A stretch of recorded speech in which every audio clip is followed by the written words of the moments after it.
start streaming.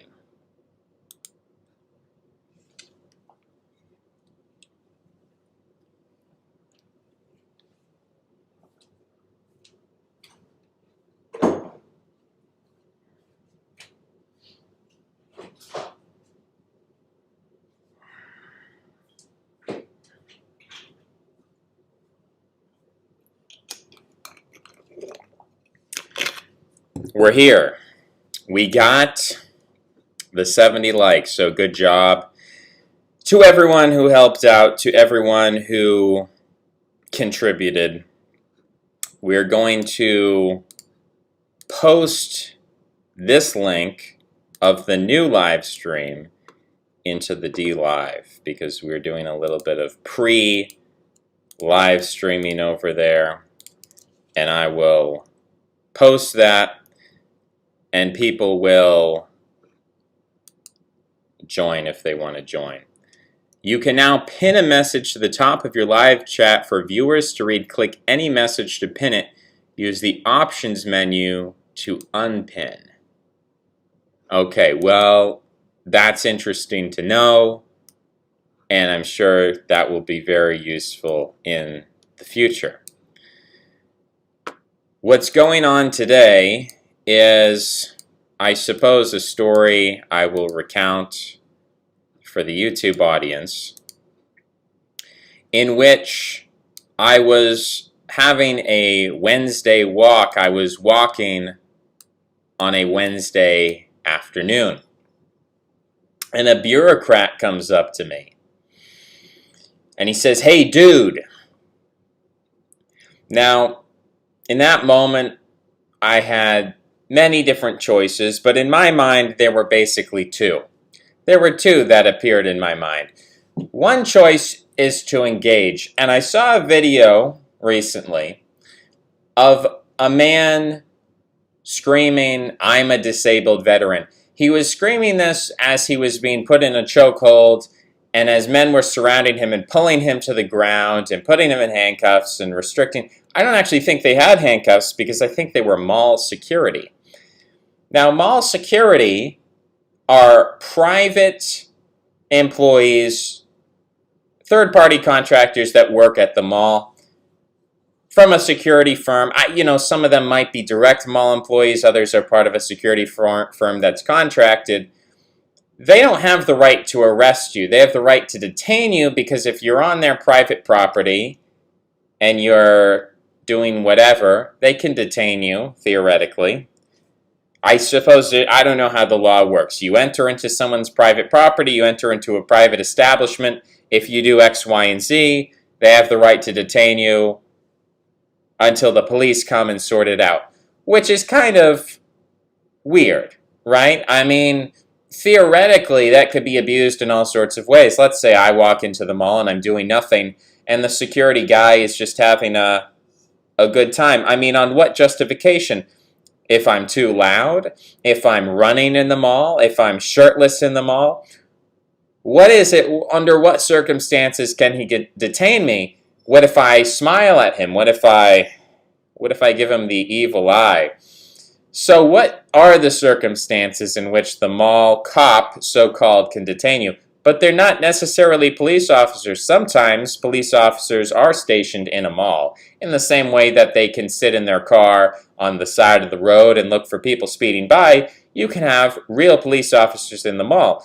But these security guys, they had security on their back, which is a different term in this video, and they're detaining this guy for some kind of infraction, and he's yelling, "I'm a disabled veteran."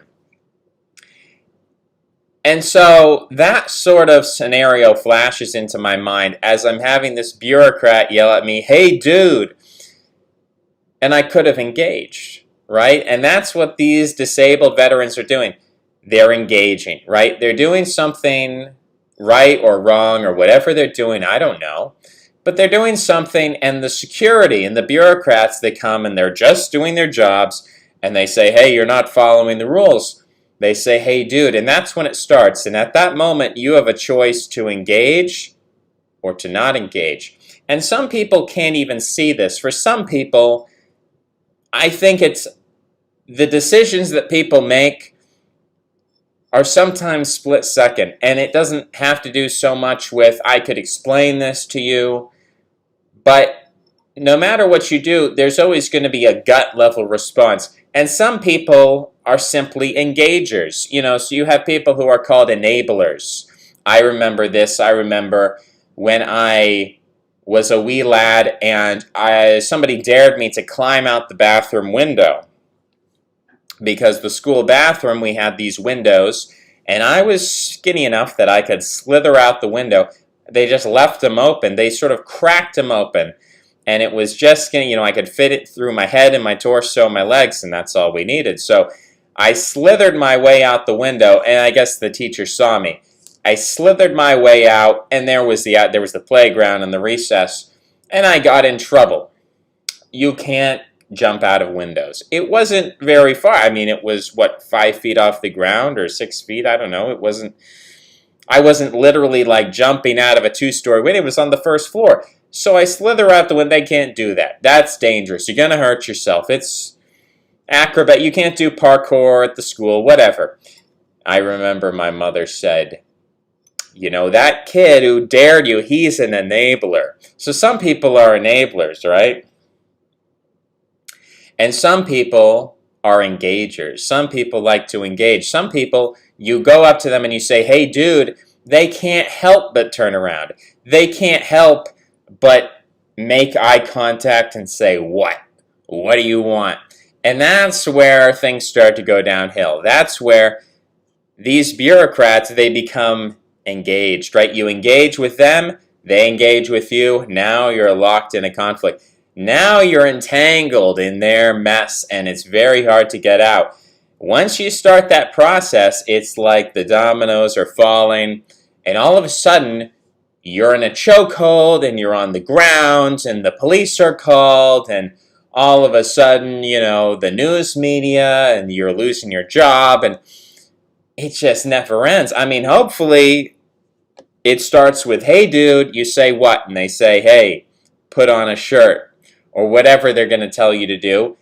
And you say, all right, whatever. And you do what they say, and you go on your merry way. I suppose it's possible that they say, hey, dude, put on a shirt. And you say, no. And you keep walking. But at some point, you have to disengage. At some point, you will never win with the bureaucrats if you continue to engage with them. At some point, you have to cut your losses and walk away. And if they're basically going to goad you implicitly into calling you a coward. If you don't engage with them, they project a kind of, they won't say it necessarily. When you don't engage with these people, they won't necessarily call you a coward because that's against their professionalism. They can't admit these underlying dynamics. I had another situation where people actually would get explicit with that because it wasn't a professional situation. It was a informal situation because people take it upon themselves to be bureaucrats even when it's not their job. They're volunteers. They see you doing something and you're breaking the rules and they go up to you and they say, hey, blah, blah, blah, and you ignore them and you walk away and they call you a coward. This is their attack on your masculinity, and it's kind of an appeal to the masculinity because they want you to engage. They want to fool you, they want to trick you, and they want to control you by defining masculinity in such a way that you have to engage with them. And when you engage with them, you're losing. You're losing. So he says, hey, dude, and I keep walking. And I don't look at him, I don't acknowledge his existence, I don't even change my demeanor, my behavior. I don't speed up. I don't slow down. I'm just walking on a Wednesday afternoon. And so he says again, he says, hey, dude, trying to get my attention. Now he's frustrated. Now he's angry. And you can sort of hear, I can feel his presence. And I can pick up the inner machinations of his mind through his intonation, through the way that he's yelling at me, through his hey dude. I can hear that there's a process in his head where now he's thinking. He's thinking, all right, this guy's breaking the rules. He's a rule breaker. And he's not listening to me. Is he not listening to me because he's defiant? Because he's crazy? Because he's deaf? Because he's a foreigner in a strange land and he doesn't understand, hey dude, what's going on here? So he's feeling frustration. He's feeling frustration. And I keep walking. And he's coming up, he's following behind me. Because he's not, he has somewhere to go, he has somewhere to be. He's off on his way as well, right? He's on his little motorized scooter, whatever he's on. Hey dude, and I keep walking. And now he's said it so many times, and he's so close to me. At this point, I find it funny. And I react. I don't engage, but I react.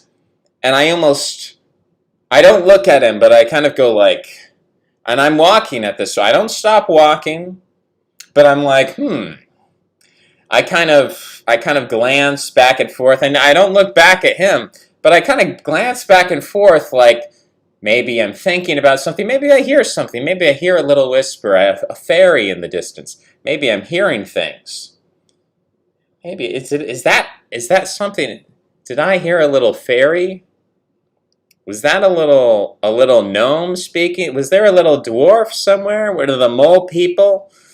I'm hearing like an insect, a little bug is buzzing in my ear. So I sort of look around, but I keep walking.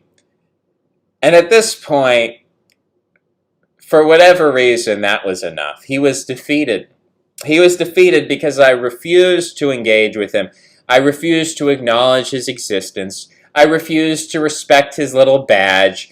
I refused to respect him because he's just doing his job. Well, I'm doing my job, and my job is to have a nice Wednesday afternoon stroll, and I'm walking here, and that's my job, and my job is to ignore you, and my job is to not engage. And my job is not to give you a story so you can tell your coworkers, I need backup here, this guy's non-compliant, and we need to call the cops, and we need to put him in a chokehold and hold him down.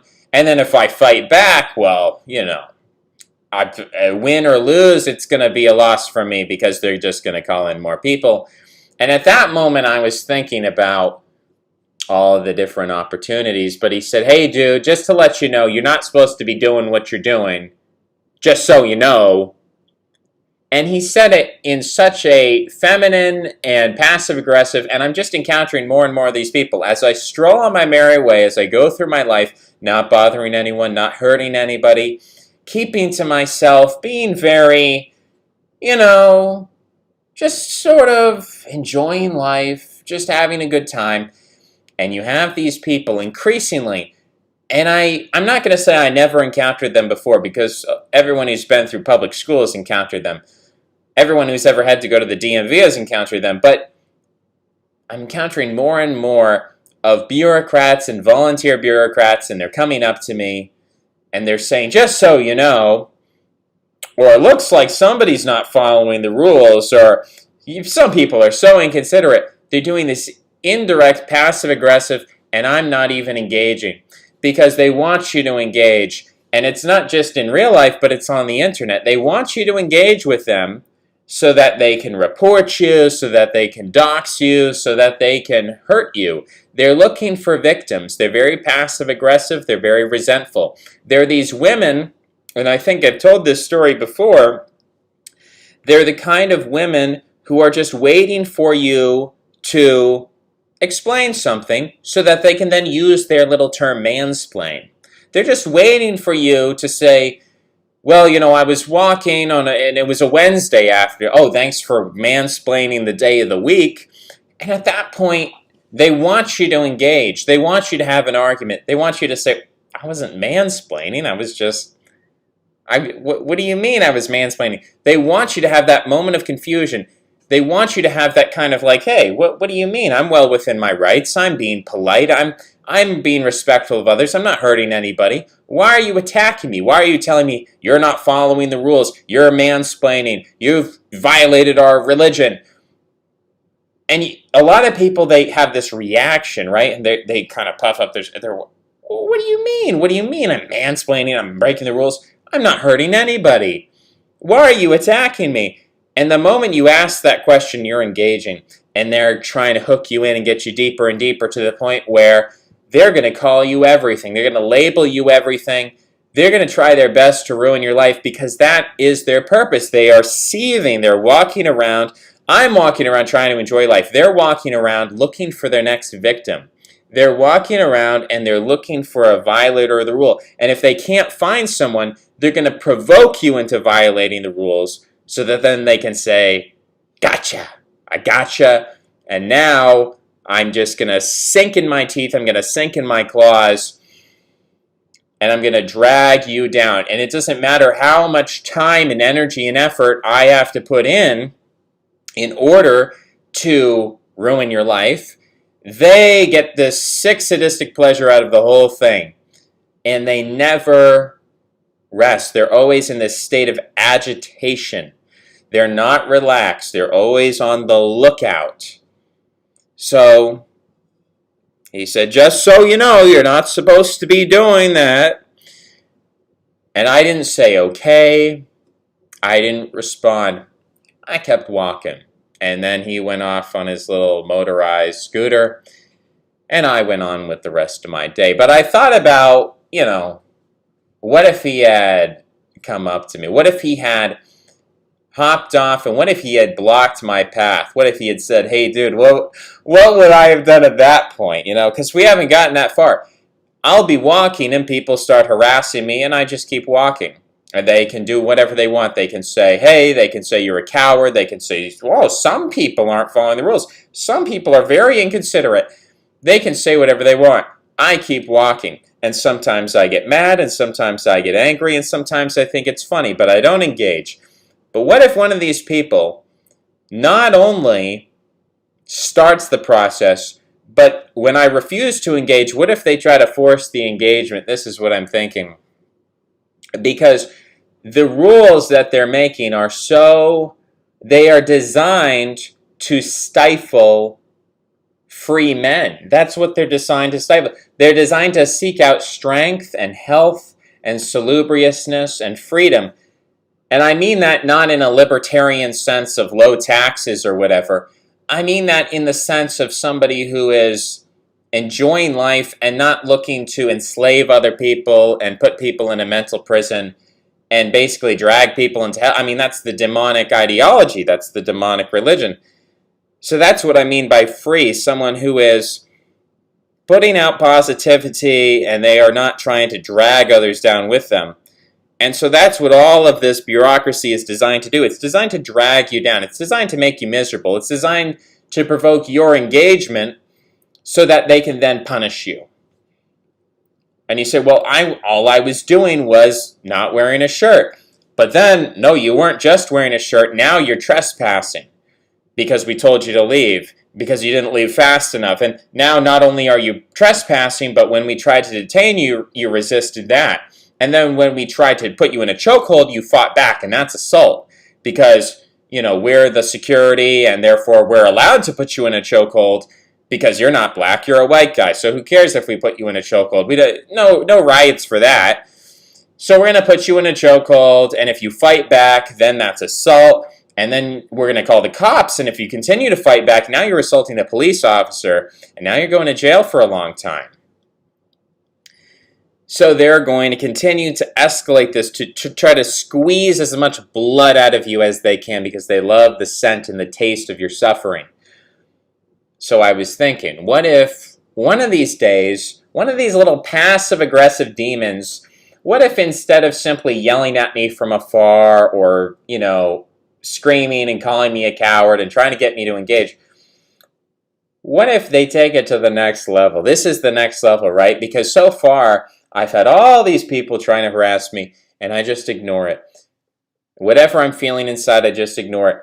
But what if one day they don't let me ignore it? What if one day they block my path? They run up, with all their energy and their athleticism, they run up in front of me, and they T-pose and they say, "Sir, you cannot break the rules, sir. You must comply." What am I going to do then? And I was thinking, oh, you want me to wear a shirt, huh? What do we do then? We douse ourselves with olive oil and we start juking. If you're not familiar with football, there's this term to juke, and you can look it up. You can see the jukes. You can see all the juking action, and I would start juking. I don't say anything. I don't care that you're T-posing in front of me. I'm going to be juking. I'm going to be juking all the way along my path. Wherever I was going, whatever I was doing, I'm juking all the way there. So I'm covered in olive oil, and I'm juking, and you can try to catch me. You can try to catch me. You can try to grab onto me. I'm going to be all lubed up. We talked about lubrication in the last stream. I'm going to be all lubricated with olive oil. And I might even get naked, and I'm going to be juking. I don't care where it is. I don't care if it's in the mall. I don't care if it's on the street. I'm juking. Now, if it's a police officer, juking's not a great idea because then they shoot you, right? What was it, 340 or something in 2020? White guys got shot by cops. So not a great idea to be juking. For reference, I think it was 220 blacks that got shot. Similar number of Hispanics. How many Asians? I don't even know that the Asians are on the statistic. They're lumped in with the other.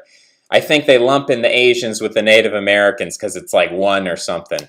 You know, one Yakuza guy was doing some business in America, and he had an unfortunate sting operation or something. I don't know. That would make for a fascinating TV, right? I think there's some stuff on YouTube. I mean, there is Asian organized crime. There's absolutely Asian organized crime. But they typically just don't get in shootouts with the cops in America. But that's always fun. That's always fun. It's kind of like an Italian gangster movie. I think we should have more Asian mafia movies. I think we should have more Yakuza movies. I want to see a bunch of black and white cops, sort of like I don't know if it's a James Bond film. I'm trying to think of the name of the film. It might be James Bond. I looked it up a while ago. I think I have it saved somewhere, where I believe there's a boat chase. James Bond is like chasing some guy in a boat, or I don't know who's chasing who. I don't know if James is trying to get away or if he's trying to chase the bad guy. But in either case, they're both in boats in Louisiana. And maybe somebody knows the reference. It's from like the 1970s. And they're in a boat chase, and it's like in Louisiana. They're in the Louisiana Bayou or whatever it is. All the rivers and the lakes and the ocean. Whatever part of Louisiana that is. And they're going in their boats. And there happens to be a ramp somehow. There happens to be a little highway. And on either side of the highway, it's a little thin highway, and on either side there's water. And both boats in this chase, I don't know who's in front, who's in back, but they slide up onto the ramp and they fly over the highway. And I think actually James is first because I think he successfully makes the jump. And then the guy behind him, the bad guy, crashes into a police vehicle. And then they go after James. And then eventually they catch James. I think it's James Bond, and it's some kind of secret agent. And then, like, the feds come up to the police officer, and they're like, listen, Billy Bob. Listen, Sergeant Billy Bob. This man's with the British intelligence. You can't arrest him. And he's like, what are you talking about? He done gone crashed into my police car. I don't know what relevance that has to anything I was just talking about. We were talking about juking. We were talking about being naked, covered in olive oil. We're talking about police officers. We're talking about outrunning the police. We're talking about being shot by police. We're talking about Yakuza. I'm sorry, I had to retrace my steps. Excuse me. So that's the context. It's like when James Bond starts fighting the police. He's not shooting with the police, but there's like a chase scene where he's on a boat and they're chasing after him. And they're like, my cousin Jimmy Jordan has a boat. He's got the fastest boat in the Louisiana Bayou. We're going to go chase that sucker. Get the whole flotilla out there. It's a good scene, if anybody is familiar. I mean, it's an old scene. It's like the 1970s. There was a TV in the gym, and I saw the closed captioning. Otherwise, I wouldn't have been able to look it up. I saw the closed captioning. And then I looked up some of the script on the old Google, and it linked me to the old scene on YouTube, and we watched that. So it's a good scene. It's a good scene. Maybe it's Live or Let Die. I don't know if that's completely off base. But in any case,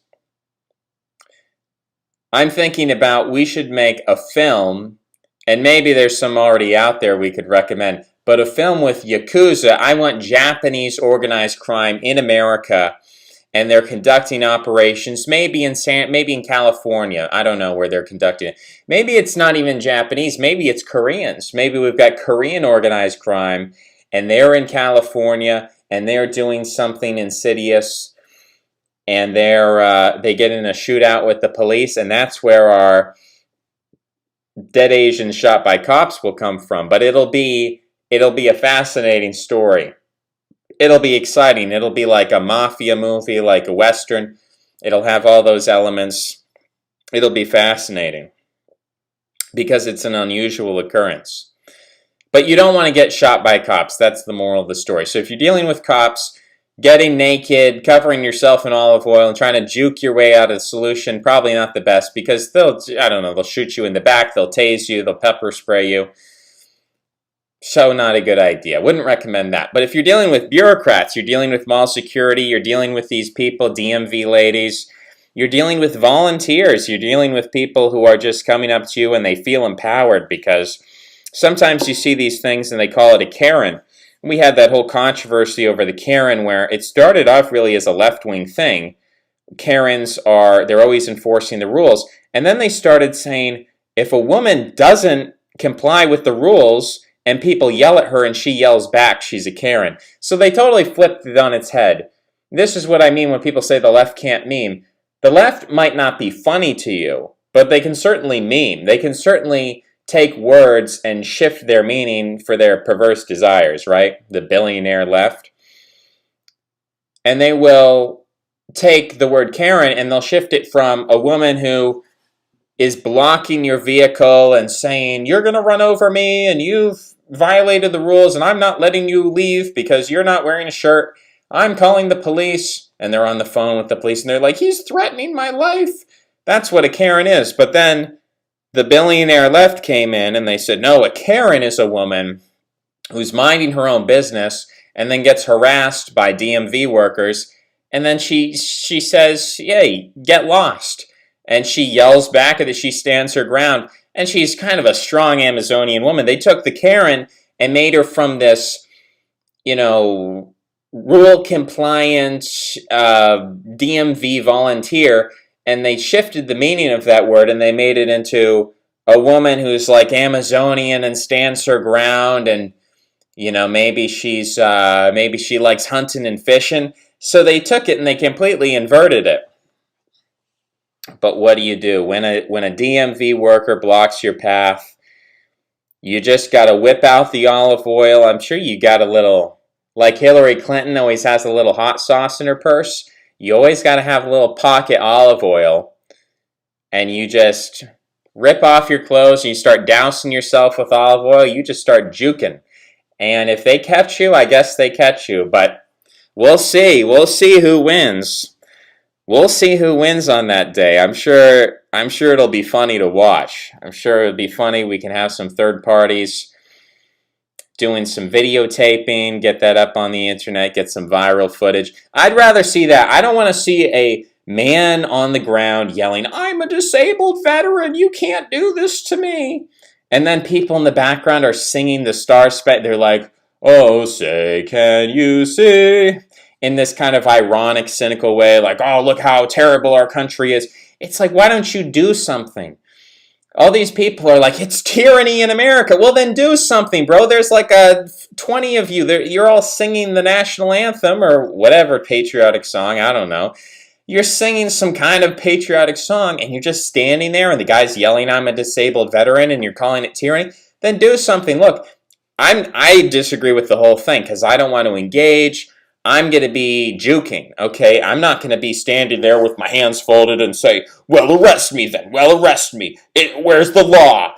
This is naval law. Look, that flag is embroidered. That's not a legitimate U.S. law. I'm not going to pull out my citizens' rights. I'm not going to start cop blocking. I'm not going to say, where is it in the Constitution? You're violent. No, I'm not going to do any of that.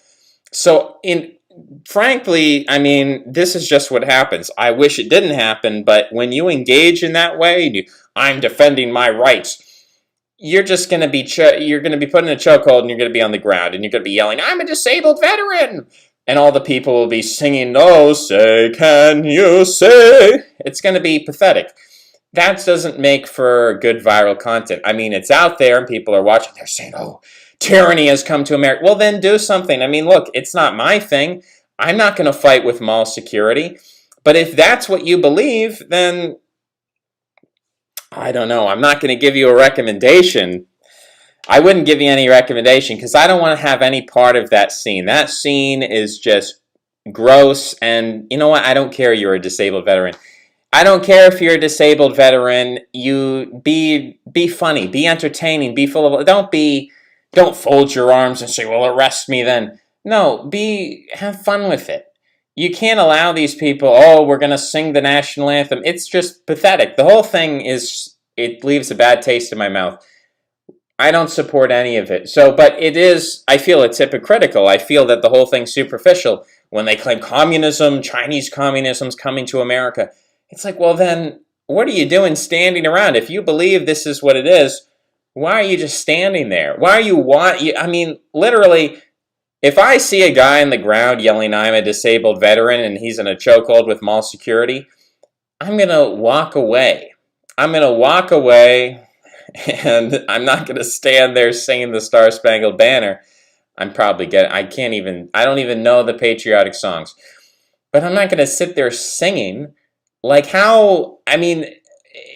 it's like, at some point, it's like when the Proud Boys went to Washington, D.C., and they got naked from the way, they were all wearing like kilts, they were wearing skirts, and then they wrote an expletive and Antifa. They said, hey, get lost Antifa. And they wrote that on their bums, and they're naked, and they're mooning the camera, and they're taking a picture, and it's funny. That's the equivalent of the cringe of you're singing the patriotic song while the guy's on the ground screaming, I'm a disabled veteran.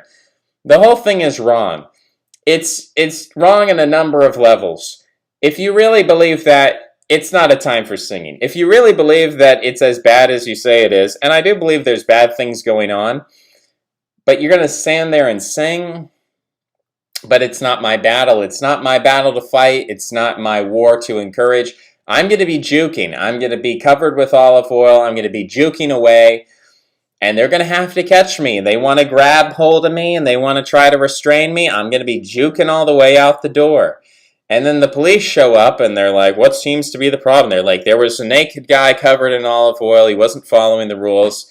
And the police write their report. And then, if they're feeling especially lazy that day, then they do nothing. Maybe they do a cursory, they look at we'll look at the security footage. Yeah, well, I mean, if you've ever worked in retail, you have people, and look, I don't think this is the biggest issue in the world. Some people, frankly, they fetishize, like, criminality. They think, oh, the criminality in America is out of control. It's not a big deal. But look, people come into the store, and they come in as a pack. They walk in, and then on a queue, they all grab a bunch of expensive clothes, $90, wherever they're at. I don't know, Victoria's Secret. Where's the high-end stores? You can tell I'm not shopping at the high-end stores. They're going in, and they're grabbing clothes off the shelf, and then they run out the door, and they run away to their getaway vehicle, and it's a big heist. And the retail workers aren't allowed to stop them. That's illegal. The big corporations, they don't care. You steal some merchandise, whatever. You write it off as a tax deductible. They don't care. It doesn't put a bender in their budget. But the retail workers take this pride and ownership of the store like it's their own store, falsely.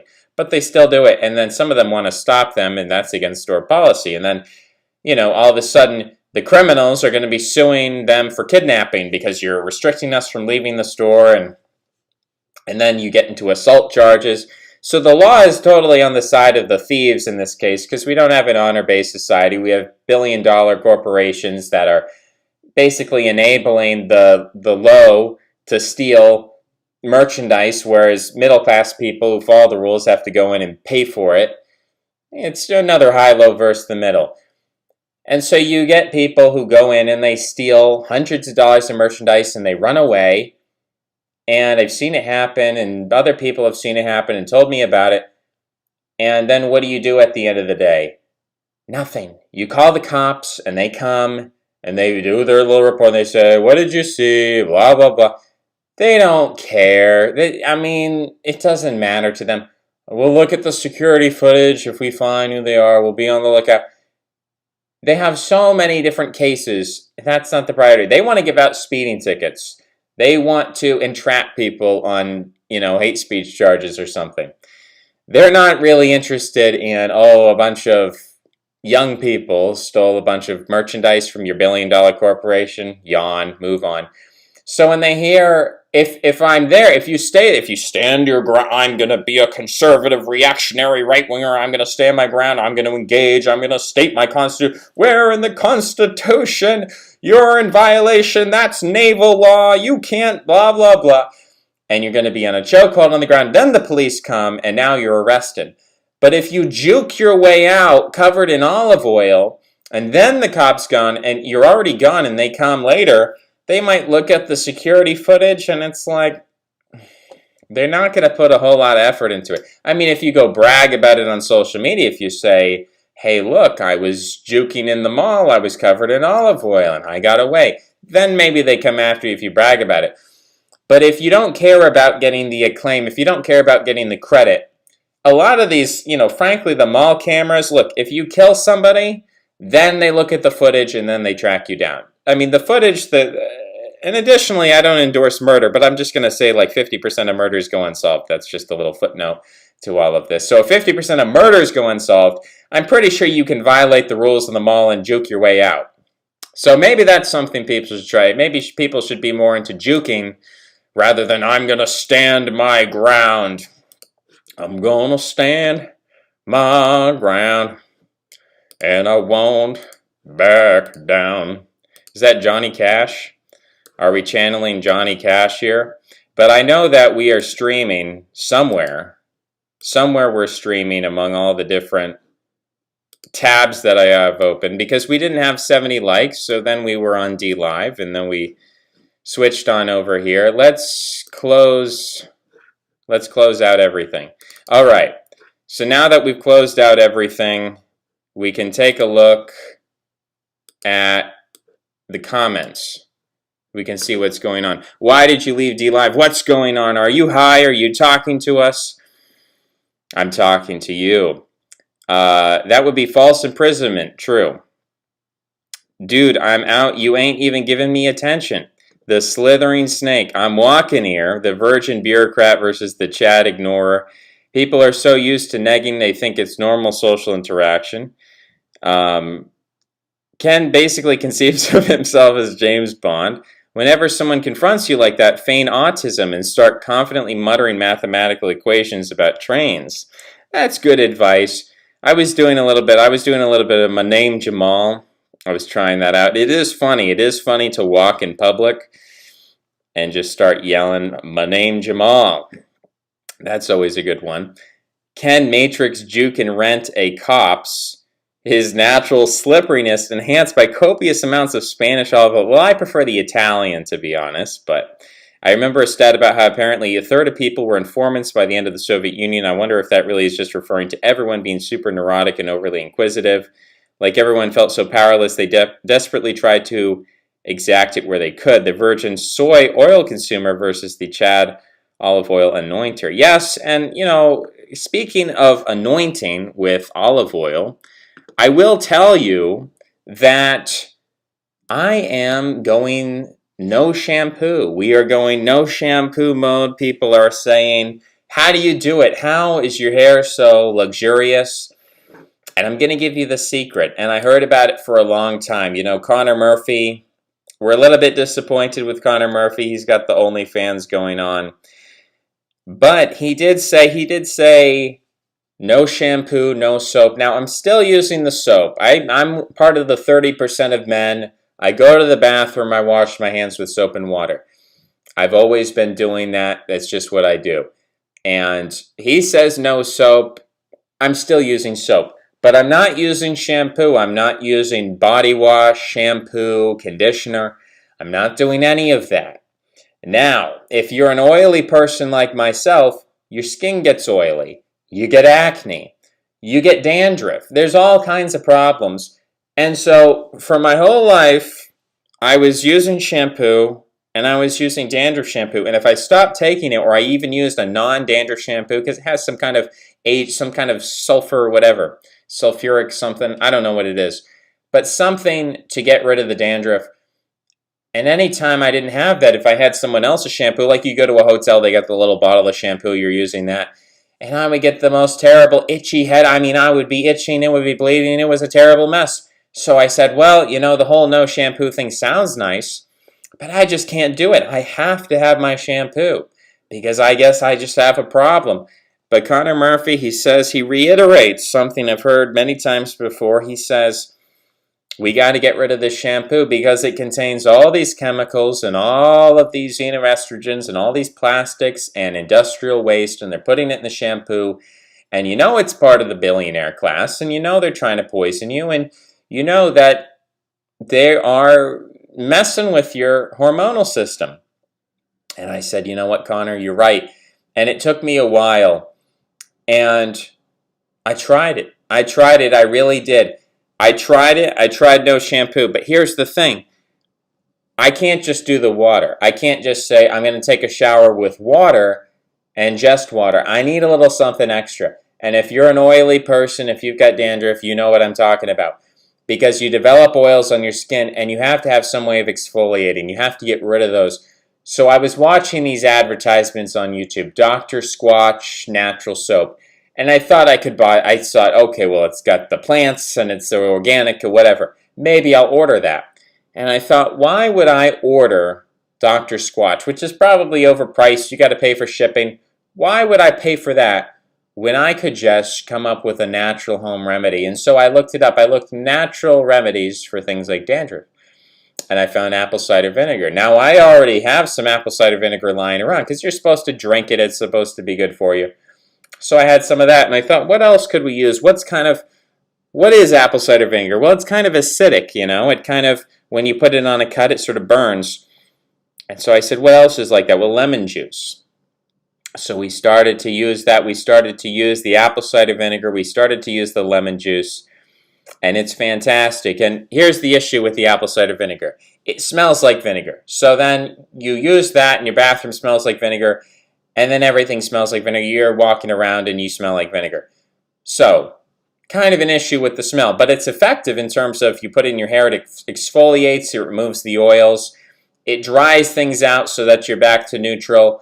It removes the dead skin. It prevents the acne. So there's all good things about it. It burns away all the bad stuff. It helps the healing process. In the same way, you've got a plant and you cut off the stems. It's actually good to trim the foliage, right?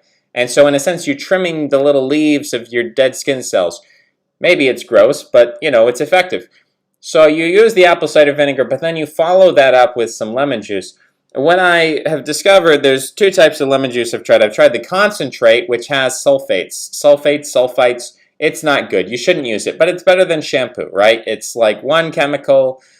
We want to eliminate it. So then I tried the organic, pure lemon juice. And the problem with that, I think, was you have to refrigerate it, and additionally, it's not as concentrated. It's like lemonade without the sugar. So it's not sticky, but it's not as concentrated. So it's more liquid, it's got more water, and I really need the concentrate.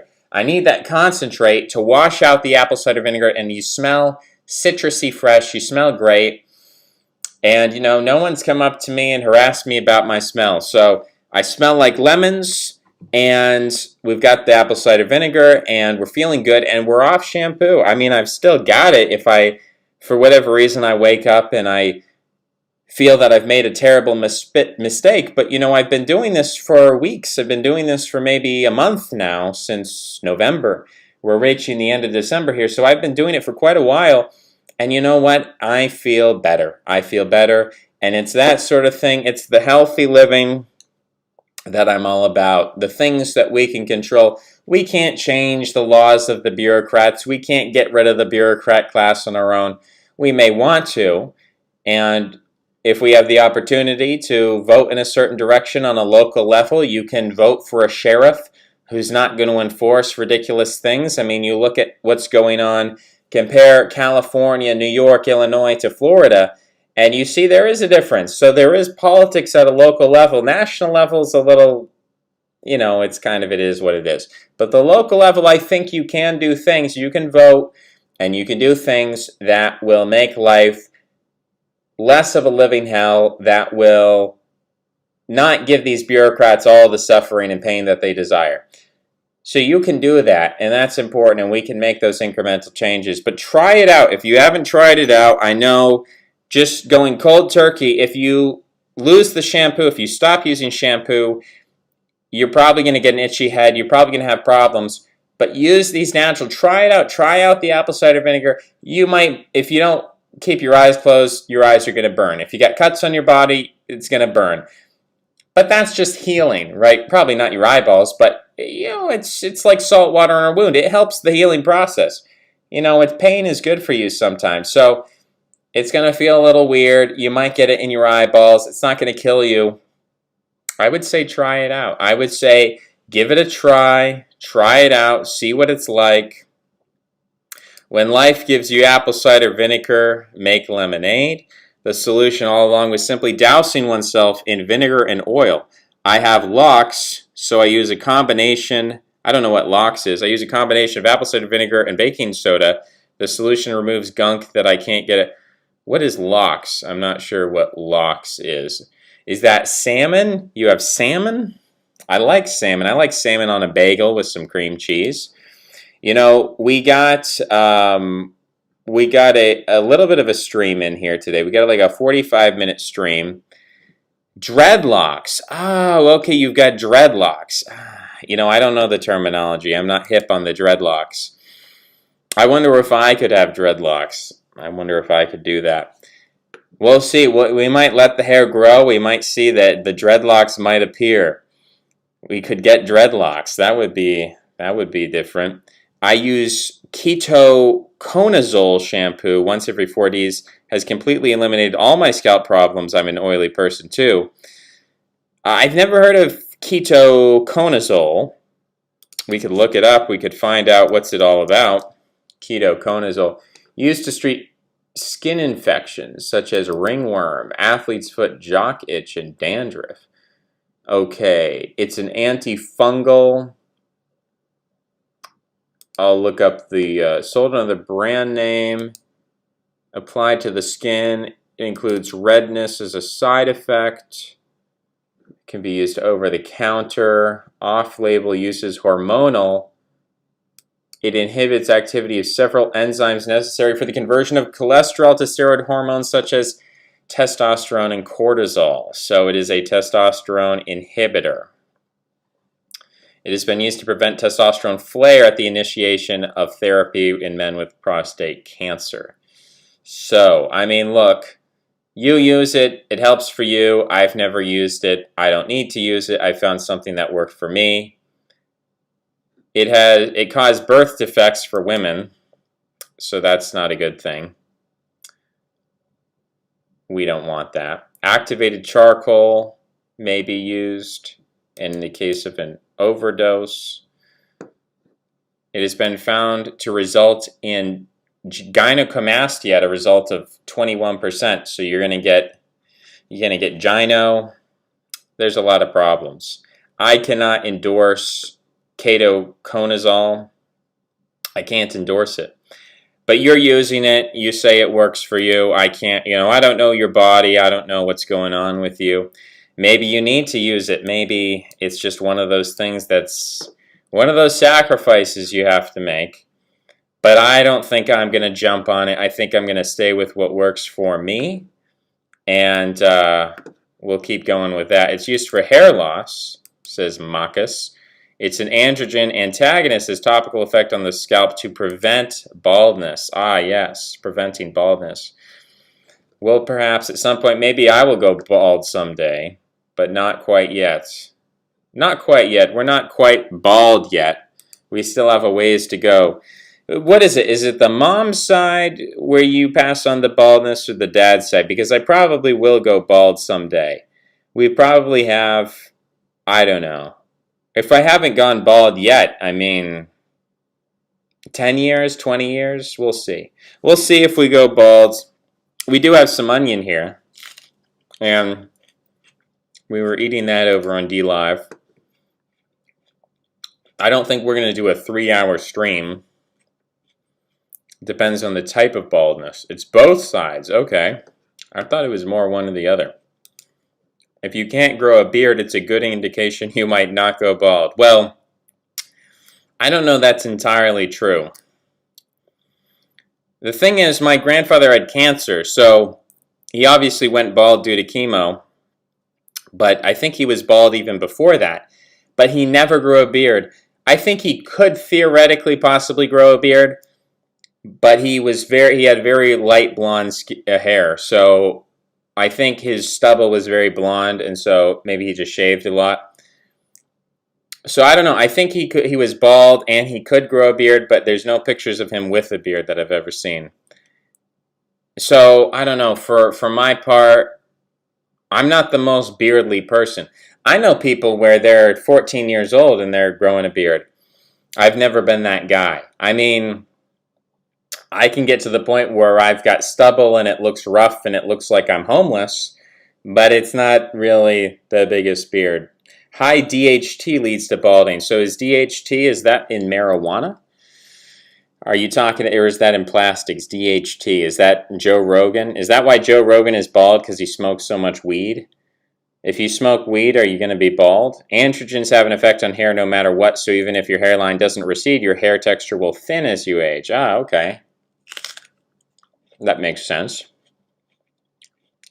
Have you read into the recent experiments involving hyperbaric treatment, which reverses telomere shortening? Theoretically, it could delay the aging process. Hyperbaric. Now, is that hyperbaric chamber? Is that like a sensory deprivation chamber, or does that have to do with oxygen? Does that have to do with a high intensity, like a high constant, like a pure oxygen chamber where you're simply breathing pure oxygen and that helps? But I thought oxygen actually was not a cancer. I thought it was in some ways it helps age you, because the more oxygen you have, the more like oxygen makes metal rust. And so it also causes, not rusting exactly, but oxygen is, I'm forgetting the term. It's an oxidant. Well, geez, oxygen is an oxidant, of course. I believe that oxygen can oxidize you. So I don't know what we mean by the hyperbaric chamber, how it reverses the telomere shortening.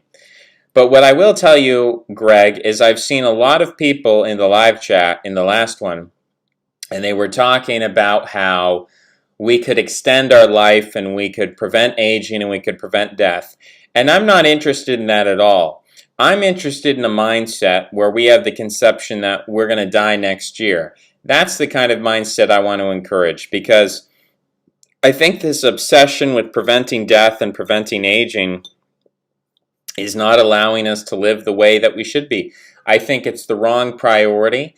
I think we should prioritize living a passionate and loving life and a full life, even if that's a short life. And that doesn't mean we encourage it. It doesn't mean that we're trying to end our lives prematurely. But it just means that that's not our priority. And I think that there's a cost. I think that when we pursue longer life, there's a cost. And I see a lot of vegans oftentimes bring up the point that vegans live longer and meat will make you die younger and testosterone will make you die younger, and women live longer. We should all be like women. We should have low testosterone. We should not do intense exercise. We should do little Obama-style aerobic activity. And I hear all of that and I say, maybe not. Maybe not. Maybe that's not the point of life. Maybe the point of life is not to extend your individual life. Maybe the point of life is to live in an excellent way. And I think maybe if we weren't so concerned with extending our individual lives, maybe we would have more children. Maybe we'd be more focused on the children rather than ourselves. So there's something to me that strikes me as selfish, the idea of extending your life. I mean, it's not, I guess, the worst thing in your world. If you tell me, hey, don't eat those blueberries because they have antioxidants and they'll make you live longer. Well, I mean, I like blueberries, and I think antioxidants are good for other reasons other than just extending your life. I think they help in the healing process because the body's constantly under attack. But, it's not the most important thing. I think it's one of those things that's never appealed to me, the life extension. We're all going to die, folks. And you tell me, oh, well, you could, instead of dying at 60, you could die at 90.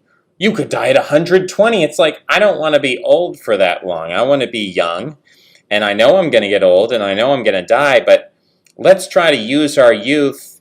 I mean, if you're already old, I guess then, old people are going to obsess about that for logical reasons.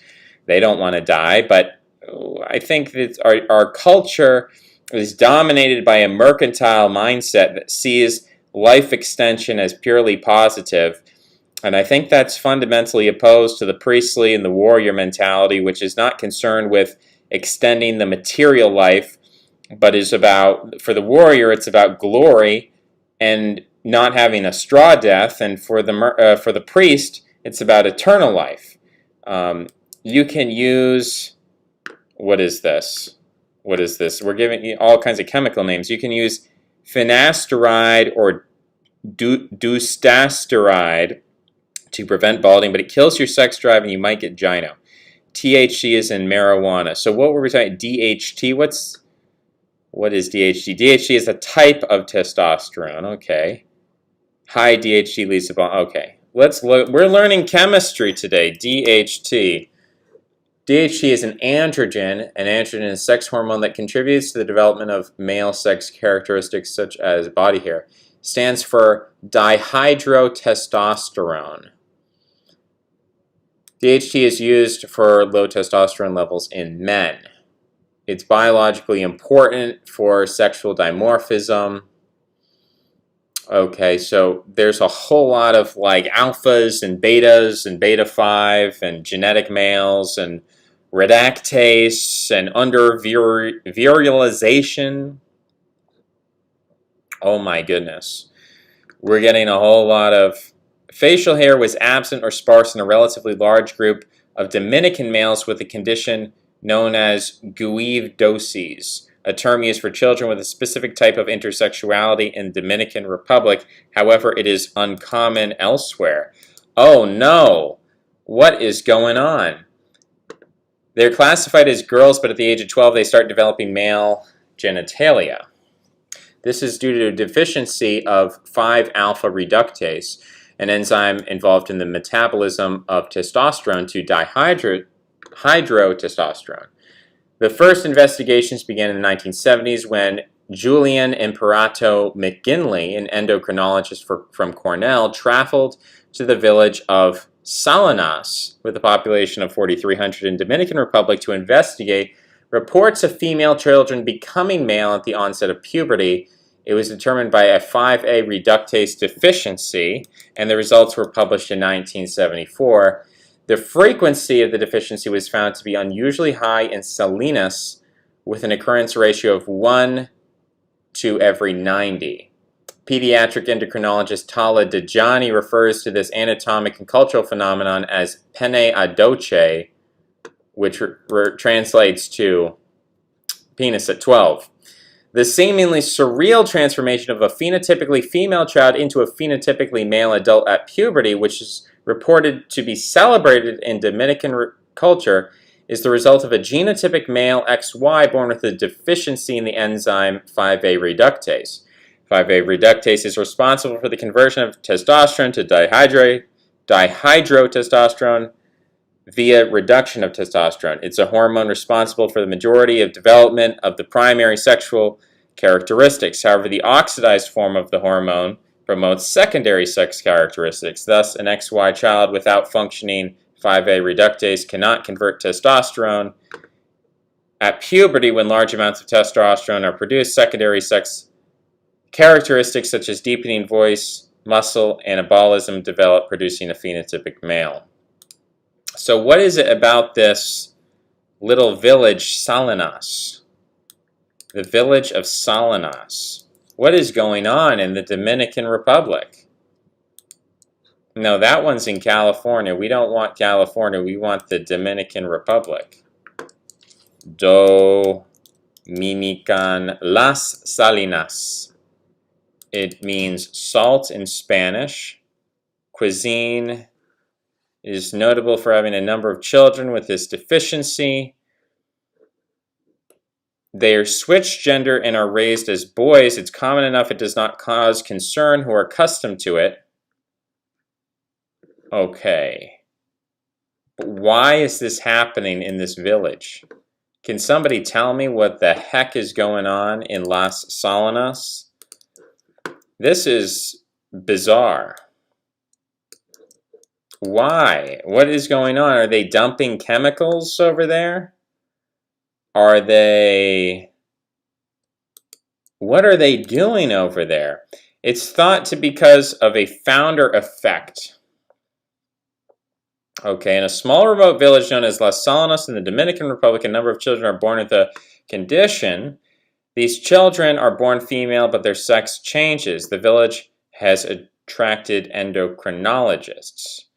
During the first few weeks, a baby is neither male nor female. After 8 weeks, sex hormones come into play.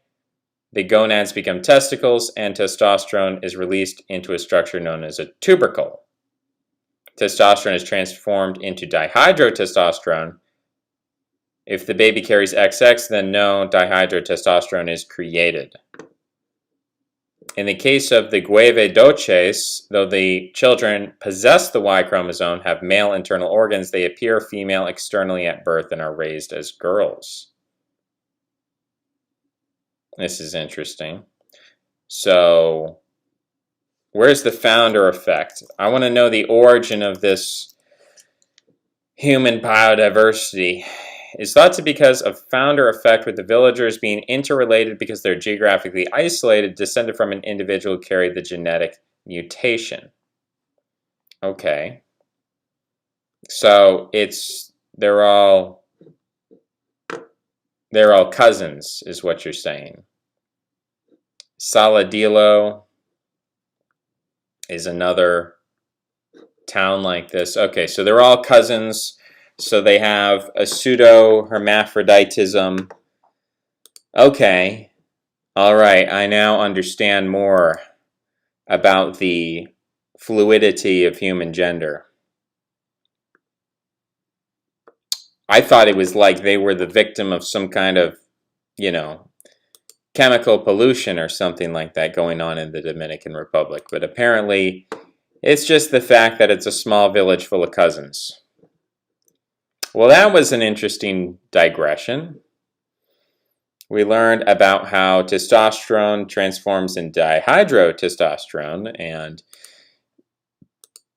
these actually do different functions in the body. So that was very educational. Let's look back into our chat. Scroll here. Mediterraneans have a mutated form of the telomerase gene that causes it to overexpress. Mediterraneans do live a lot longer.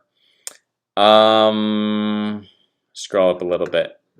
Androgen receptor gene and the ectodysplasin genes are on the X chromosome, which in men only come from the mother. Okay. Yeah, that's kind of what I was going toward there.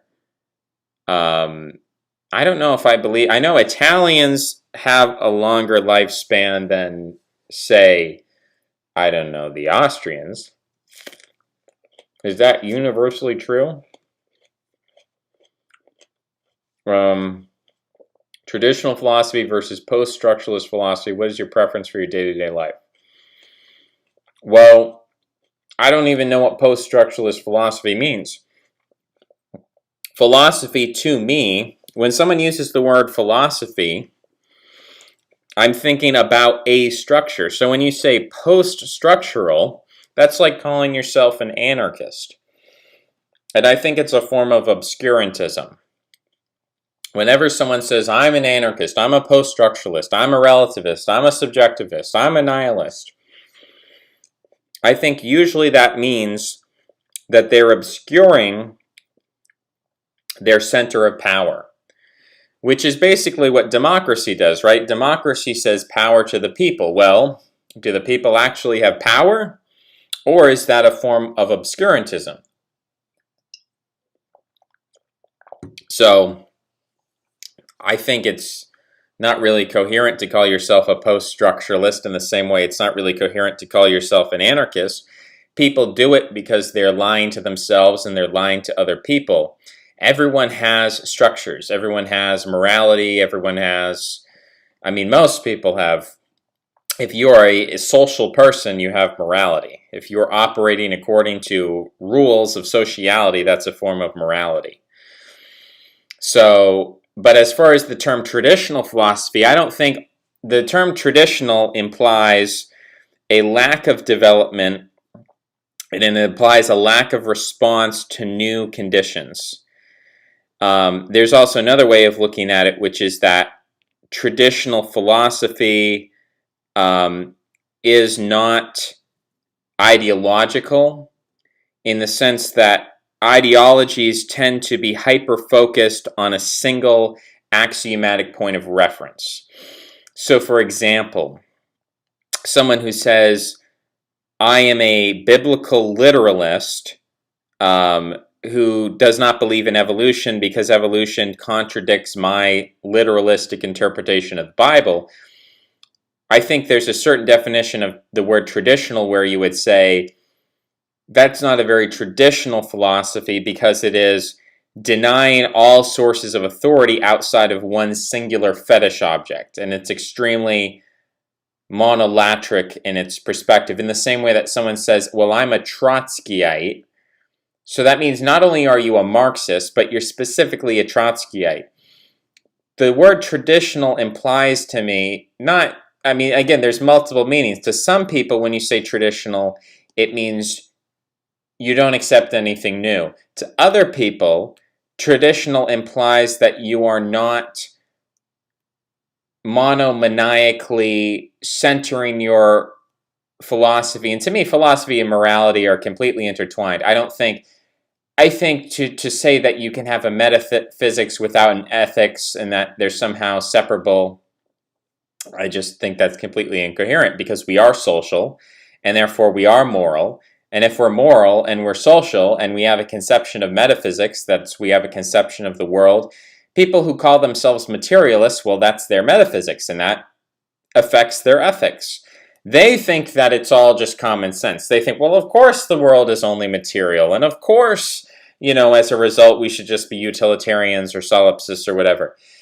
And so to them, they consider their materialism is grounded in the idea that materialism is like the default position, atheism is the default position, it is the prime hypothesis, and that anything else that comes in and suggests like, hey, maybe your concept of yourself as an individual having an undivided consciousness with no exterior source, and that you're essentially the solipsistic empirical observer of reality, and that none of your perceptual capacity comes from outside you, that you're individuated to the point that you are distinct, you are a distinct subject.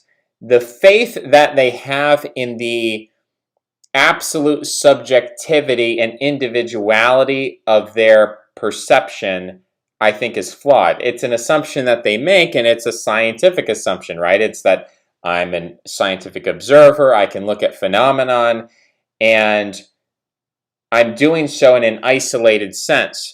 In some way, I think actually when postmodernism comes in and starts to doubt certain scientific observations and starts to question biases, like critical theory says, well, yeah, you say quantum physics is like this, but have you considered the effect of white supremacy on quantum physics?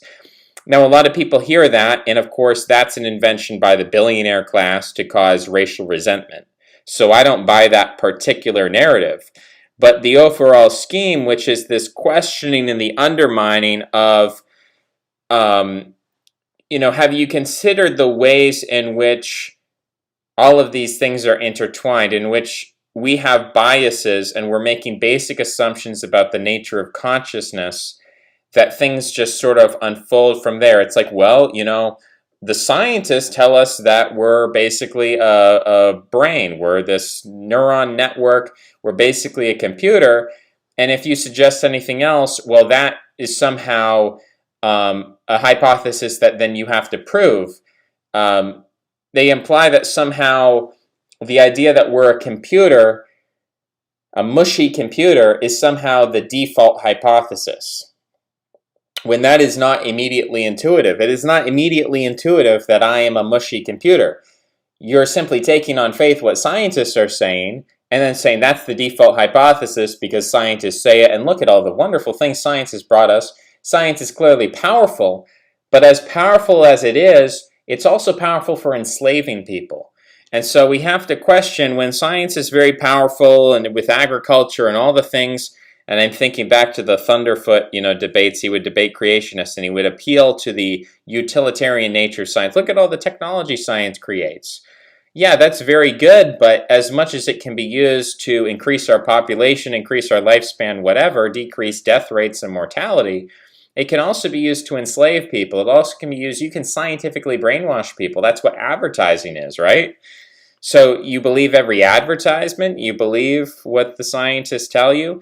The scientists, I think, oftentimes are operating from bad principles, and they have financial incentives that bias them in ways that are perverse. So, as far as post-structuralists versus traditionalists, you have to really specify what you mean by that.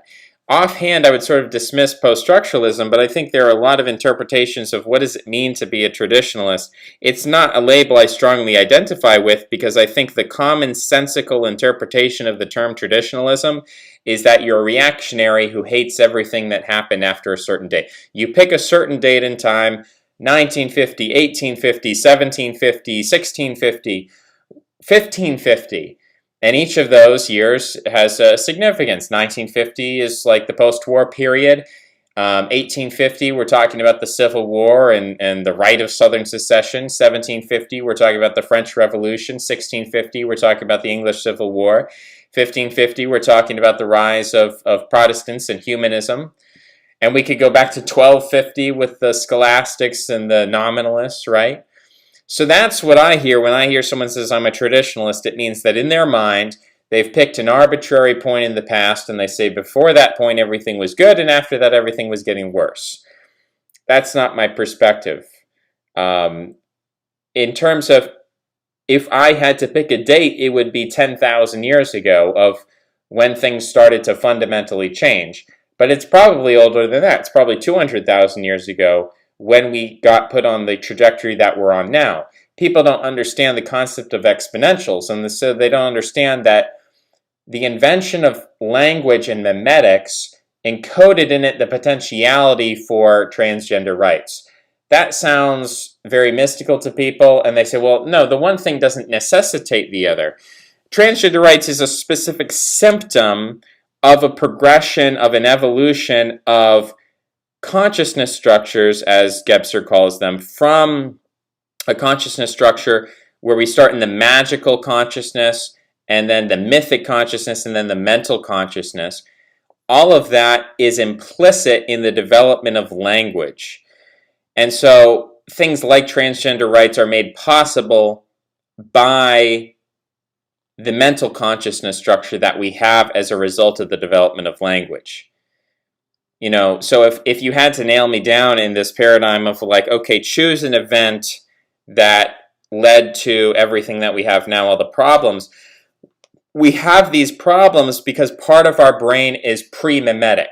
Part of our brain is not meant to deal with mimetic structures. And then another part of our brain is meant to maintain, store, reproduce, and alter mimetic structures. And these two parts of our brain are, well, one part is creating novel environments, and then the other one is responding to that novel environment with dissonance because it's adapted to an environment that is not capable of dealing with all of this social complexity, and that causes a lot of stress and suffering.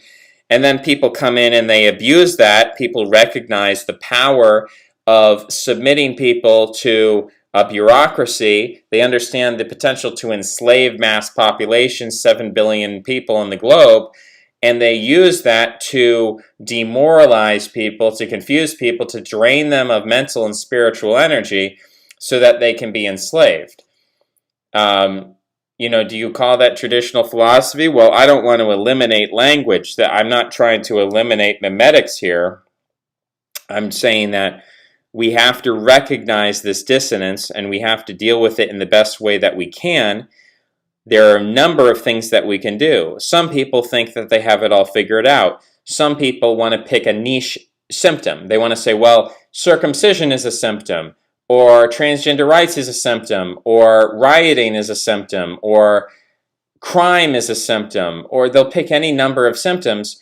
And it's not to say that any of these things are good or that they don't matter, but that if you're focusing on the symptoms, on these negative things of, well, we could just ban this, we could build a wall, we could stop immigration, it's very slippery. It's like trying to cut the tentacles off the, not the kraken. What is the one with the sort of dragon where you cut the head off and it regrows? The hydra. It's sort of like a hydra. And at the end of the day, I'm not interested in saying, well, if we cut this head off, it'll die. If we cut that head off, it'll die. It's like, no, cutting off any of the heads, it's not going to kill the beast. It's going to keep regrowing heads, and there'll be different heads, but there'll be heads all the same.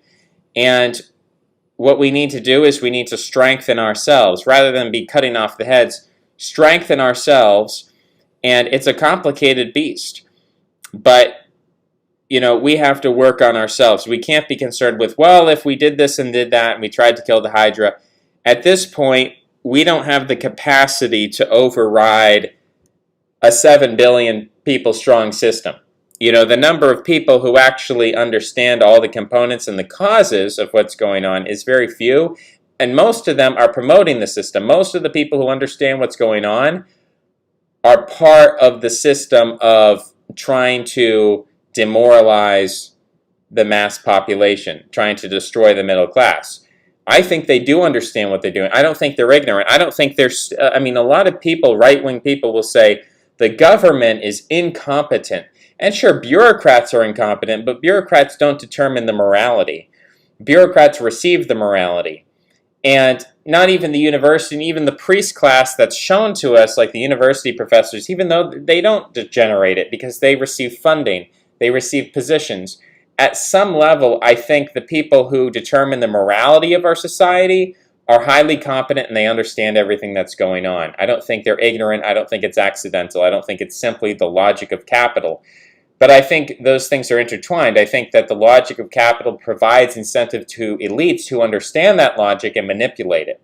But I think that bureaucrats who they assign to implement policies and to enforce the morality often are incompetent. So there's a layer of incompetence below a layer of highly competent people who understand what's going on.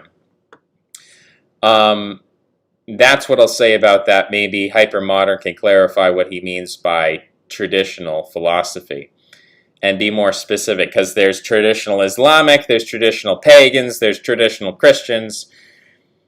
We could have more children by extending our reproductive capacity. That is true, but that's not the same thing as life extension. Life extension has nothing to do with living longer in a broken down geriatric body. Well, if that's the case, then if you could take people and you could make them younger longer, that's cool. I'm not opposed to that. I like, when old people are able to do gymnastics, when you see German women and they're 85 and they're doing cartwheels or whatever, I think that's cool. I'm not really opposed to that. It sounds very elfish. It sounds very Tolkien-esque, an eternally young, eternal youth, the fountain of life, I mean, it sounds cool when you put it like that, but I actually would rather, at this point, personally, I'm more interested in like, I want to live a full, passionate, loving life, and if I die at 40 or earlier, whatever, I die next year, then that's fine.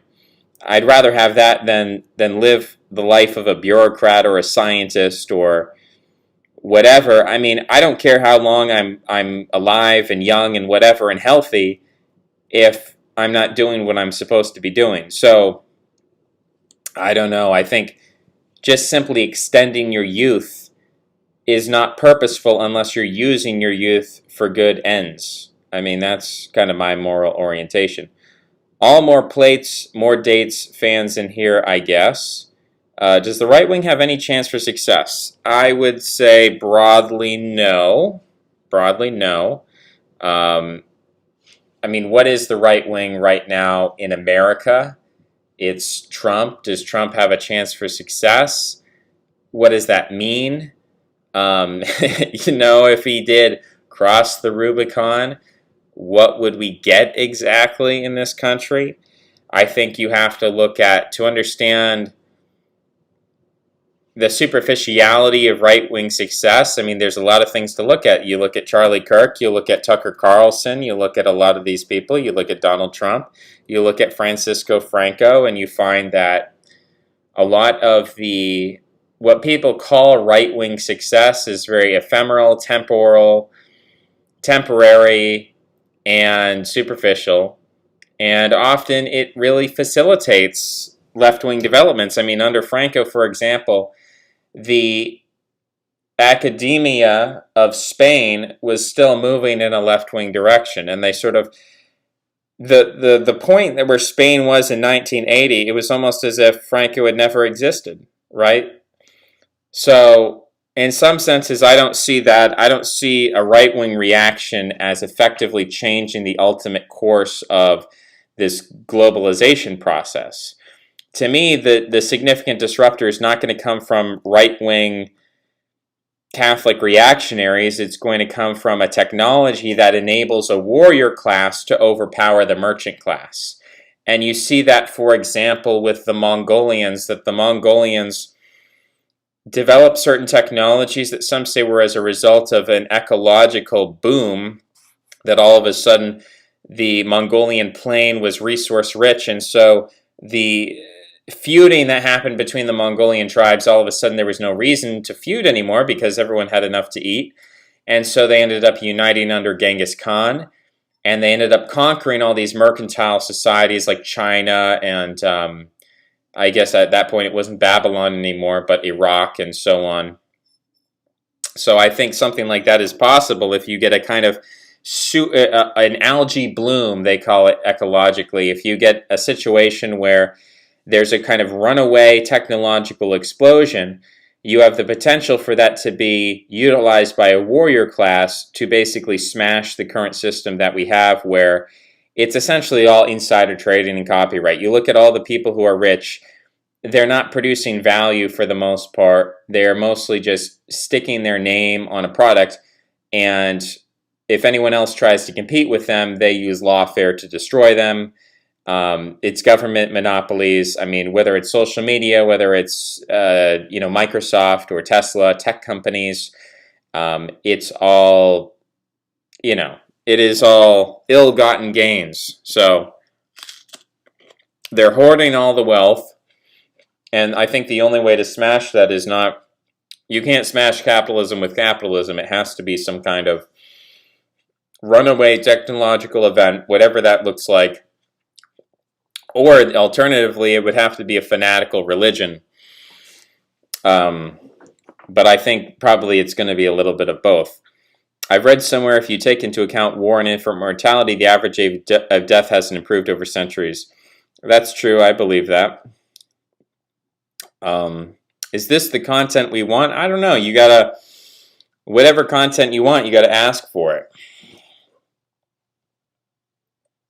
Do you think trading is a viable method of currency acquisition instead of being a wage and getting a lame, soul-sucking 9-to-5 corporate career? I think there's a lot of money to be made with money. I think investing, I mean, there's been a lot of opportunities. If you just look at the big ones, there's a lot of money to be made. And so you can, if that appeals to you, you can try it. And if you're good at it, and it takes time and it takes effort, but if it's the kind of thing you enjoy and you like having money, then it's viable. If it bores you, and in fact it feels a little bit icky and immoral, then it's probably not going to work out. It really depends on the person. So I think there are people who can become fantastically wealthy through, playing financial games. And then there are other people where that just makes you depressed and nihilistic, and it's not really viable. So it really depends on the personality. I will say, scroll up here.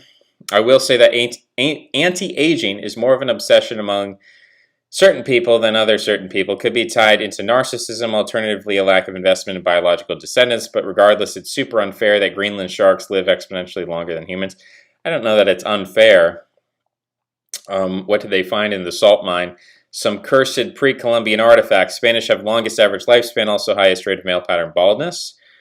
Okay, that seems to contradict the whole idea that, the more feminine you are, the longer you're going to live. Also, I think the Italians have their own baldness. Post-structuralism is post-modernism, Derrida and all. It's people like Foucault. What do you say about that? Derrida and Foucault. I mean, they're sort of breaking down. I think there's a value in critical theory, and I think there's a value in looking at the biases. I think there's a value in looking at the incentives. I think there's a value in looking at money trails. I think there's a value in deconstructing science and asking, where are all these scientists getting the money? Who's appointing the scientists? The university charter, where does that come from? Who controls the university ultimately? Who's on the board of directors? Who's the administrator? Who's the president? How are these things decided? How do you decide who gets tenure? Why are the bureaucracies and administrative staff of the university inflating while the professoriate basically gets paid the same thing? So when you ask those kind of questions, and I think Foucault kind of pushes in that direction. I'm not so sure about Derrida. I don't know what he has to say. But I think that can be useful. I think some level of sexual analysis can be useful. I think, obviously, they never wanted to admit that there might be some value to a sexual conservation of energy or transmutation of energy. They're very resistant to that. They were all into the free love. So I think they had their own biases, and they're all limited. They had places that they simply would not go. But, in terms of opening avenues, and there are some things to consider, that if you take the tools of postmodernism and you start to critically analyze the structures that we have, structures of capitalism, structures of academia, then you can start to see the cracks in the facade. You can start to see that the sort of airtight absolute truth and authority these people claim to have is not as certain as they'd like you to think. But it's like at the point at which you're reading Derrida and Foucault, you're probably already sucked into that academic system. And so you'll use critical theory to analyze white supremacy, but you'll never use it to, analyze academia itself most of the time. So it doesn't seem to be useful as something to really promote as a solution. But that's my basic perspective on it. I wouldn't describe myself as a post-structuralist or really as a postmodernist per se, philosophically or whatever, but I think there's components that could be used. What would you say? You could use them introspectively on itself. Where does critical theory come from? Let's do a critical analysis of critical theory, right? But that's a bit esoteric. That's a bit you're not going to really go up to a critical theorist and use their theory against them and prove anything. Most of them are dogmatic. Most of them are not very creative, and they're not going to be convinced. And to the average person, if you try to say, hey, critical theory exists, they're like, what theory? What are you talking about? So I don't think it's very effective on academics or common people. I wouldn't identify that way. Ashkenazi have a lot of centurions, so do Sardinians. There's a site called eToro, Internet Pals. Telling them lets you copy the trades of good traders. Japanese people live long. I'm not sure if it's genetic or high omega-3. Okinawans, if you want to live longer, caloric restriction. Longevity is related to IQ. It's the year 50. We should bring the cycle of reincarnation to a permanent close globally through total abstinence and anti-procreation. Hi, Maldoror. Long time no see. Oh my goodness. You know, I feel like in some ways the anti-circumcision thing is related to antinatalism in the persistence of giving people unsolicited advice, and from almost a pessimistic perspective, like, I know this isn't going to work, but I'm going to tell you anyway, incessantly. It's a bit of a similar type. Josh Hawley is right-wing success. He was championing the 2K checks alongside Bernie. Josh Hawley is clearly the future of heritage Americana. He sees where things are headed. He's noticeably eschewing Reaganism little by little. I don't know a lot about Josh Hawley. He looks like Rick Santorum. He looks goofy. I don't know. The whole 2K checks thing is like, I'm very cynical about the whole thing. You want to call that right-wing success? Okay, well, I mean, look, I'm not really against it. I'm not really against UBI. But how is that right-wing success? At the end of the day, the Democrats are going to get credit. McConnell is still in there. I mean, it's like, to me, you're playing with chairs on the decks of the Titanic. I don't know that it's really going to create a seismic shift.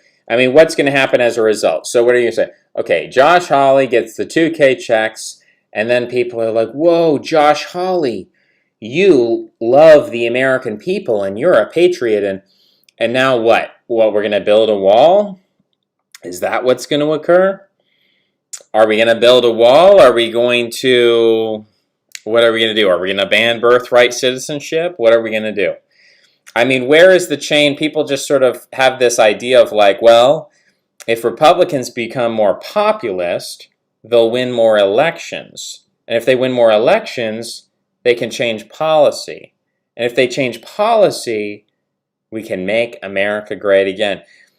There's a lot of steps in there, and it's all very tenuous. And it seems to me that most of these political games are about this kind of incrementalist adjustment. Meanwhile, the house is on fire. It's like we've been waiting months and months and months. Small businesses being eliminated. Frankly, I'd rather have the small businesses back than the 2K checks. But, that it's like a consolation prize. It's like, hey, everybody, the billionaire class just stole all your money, and now they're, 50% richer. Here's $2,000. It's like, that's not really a win. That's like two steps toward billionaire supremacy, and then, 1 inch. Here's an inch back. Here's an inch of a 2K check. It's very small in the grand scheme of things. And frankly, most people, I'm sorry to say this, but most people are not going to take that 2K check and start a political revolution. All this sort of incrementalist, like if we can just build 100 more miles of wall, if we can just get a 2K check, if we can just ban transgender people from the military, if we can just ban Muslims, who are less than 2% of the population, if we can just... It's like, this is all small stuff. I'm talking about we've got people who have billions and billions of dollars, and their wealth is increasing at an astronomical rate, and nothing's being done to fundamentally stop that. And the 2K checks, frankly, I mean, I'm not against UBI. I'm not one of these inflation nuts. I'm not Ron Paul. I'm not a libertarian. I'm not Rand Paul. So, I mean, if you have a button where I'm like 600 or 2K, I'm going to push the 2K. I'm not against the 2K, but I'm questioning the superficiality of the 2K in the grand scheme of things. In terms of when you say right-wing success, I'm talking about victory. I'm talking about creating a new status quo. I'm talking about what does even the right wing want? What are they even trying to achieve?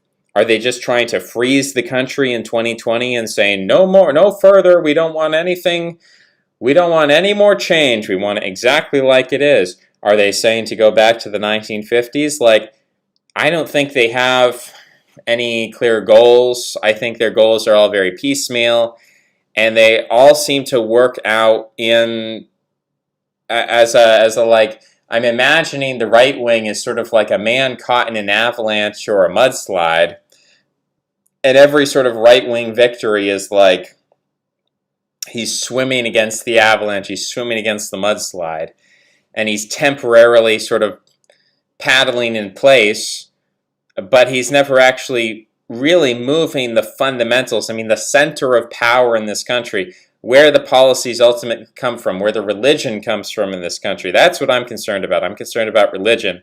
And I don't think the right wing is really changing the religious makeup of America away from its current trajectory.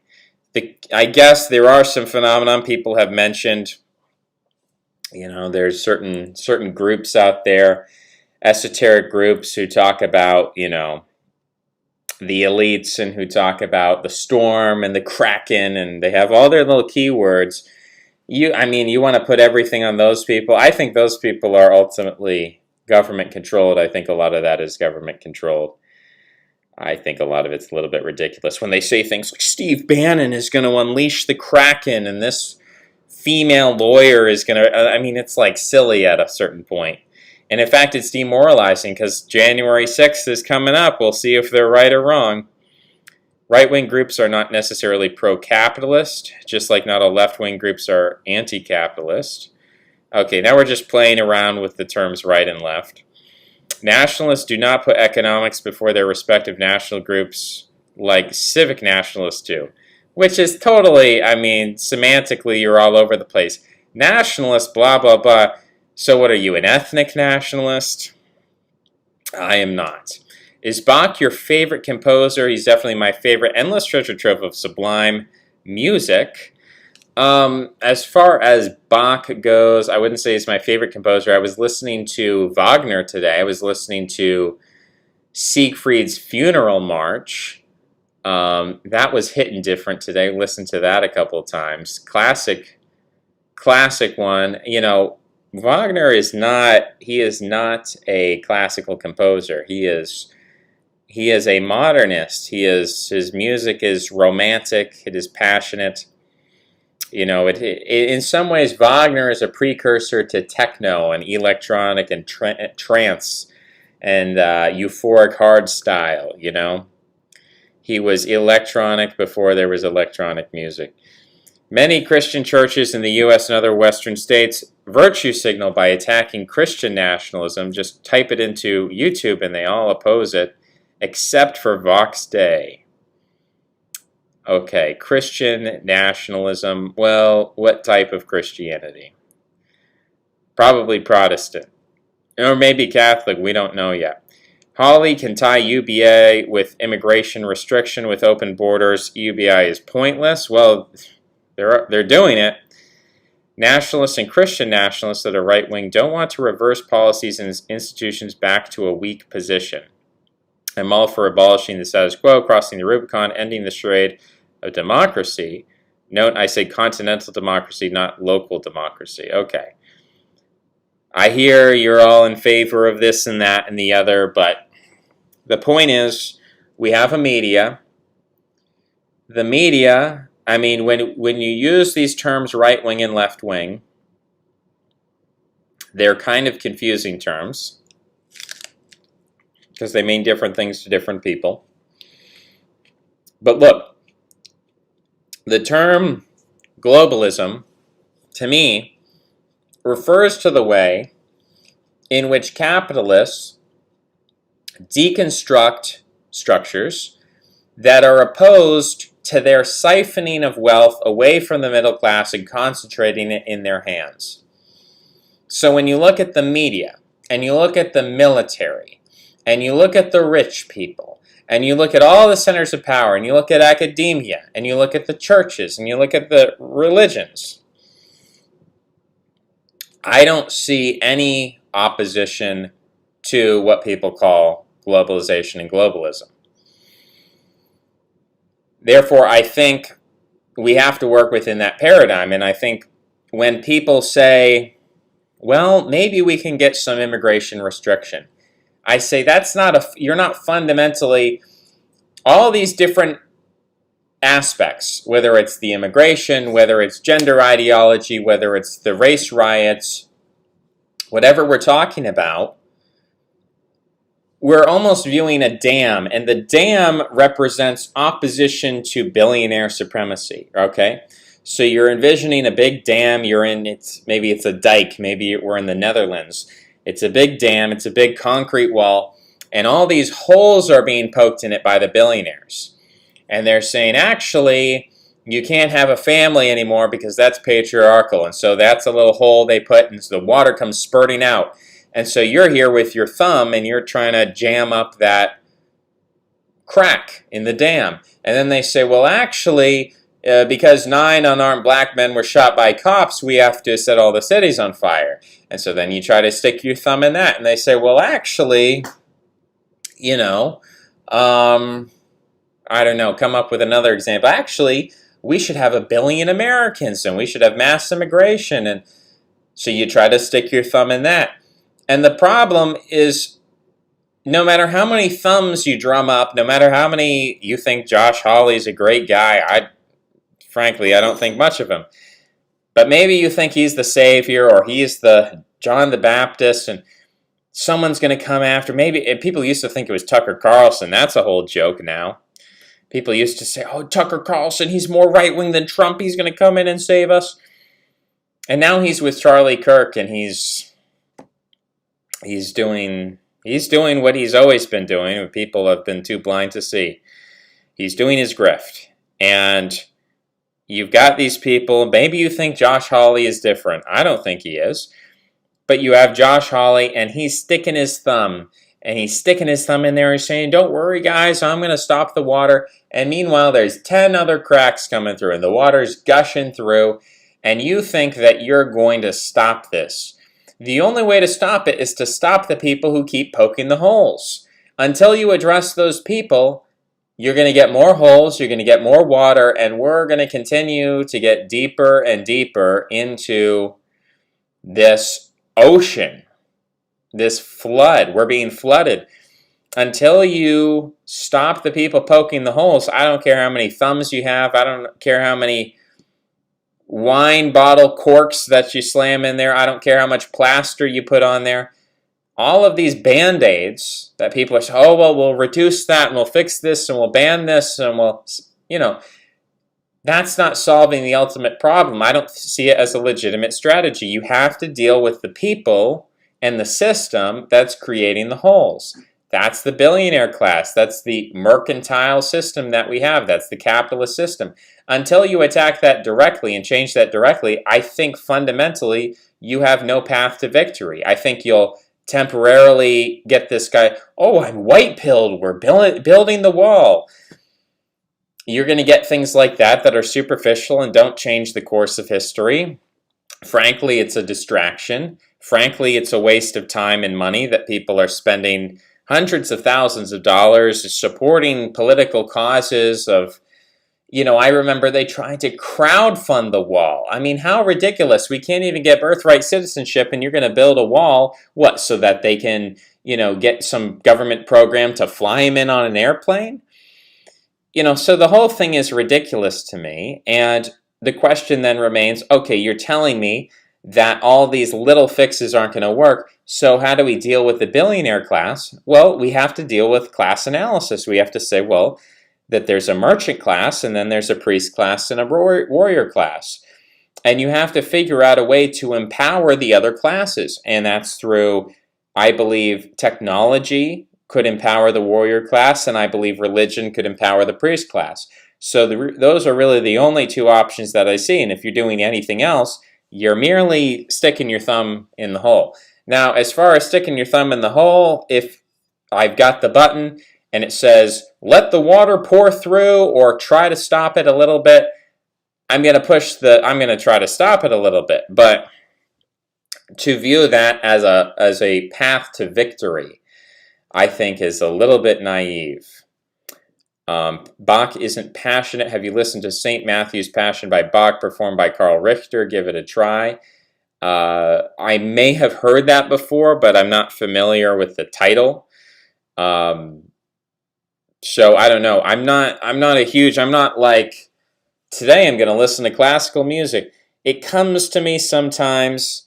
Frankly, I listen to a lot of the new music. I listen to the TikTok music. I listen to the young people's music. I listen to XXXTentacion and Juice WRLD and whatever pops up, I'm listening to the new stuff, and you can say that's good, you can say that's bad.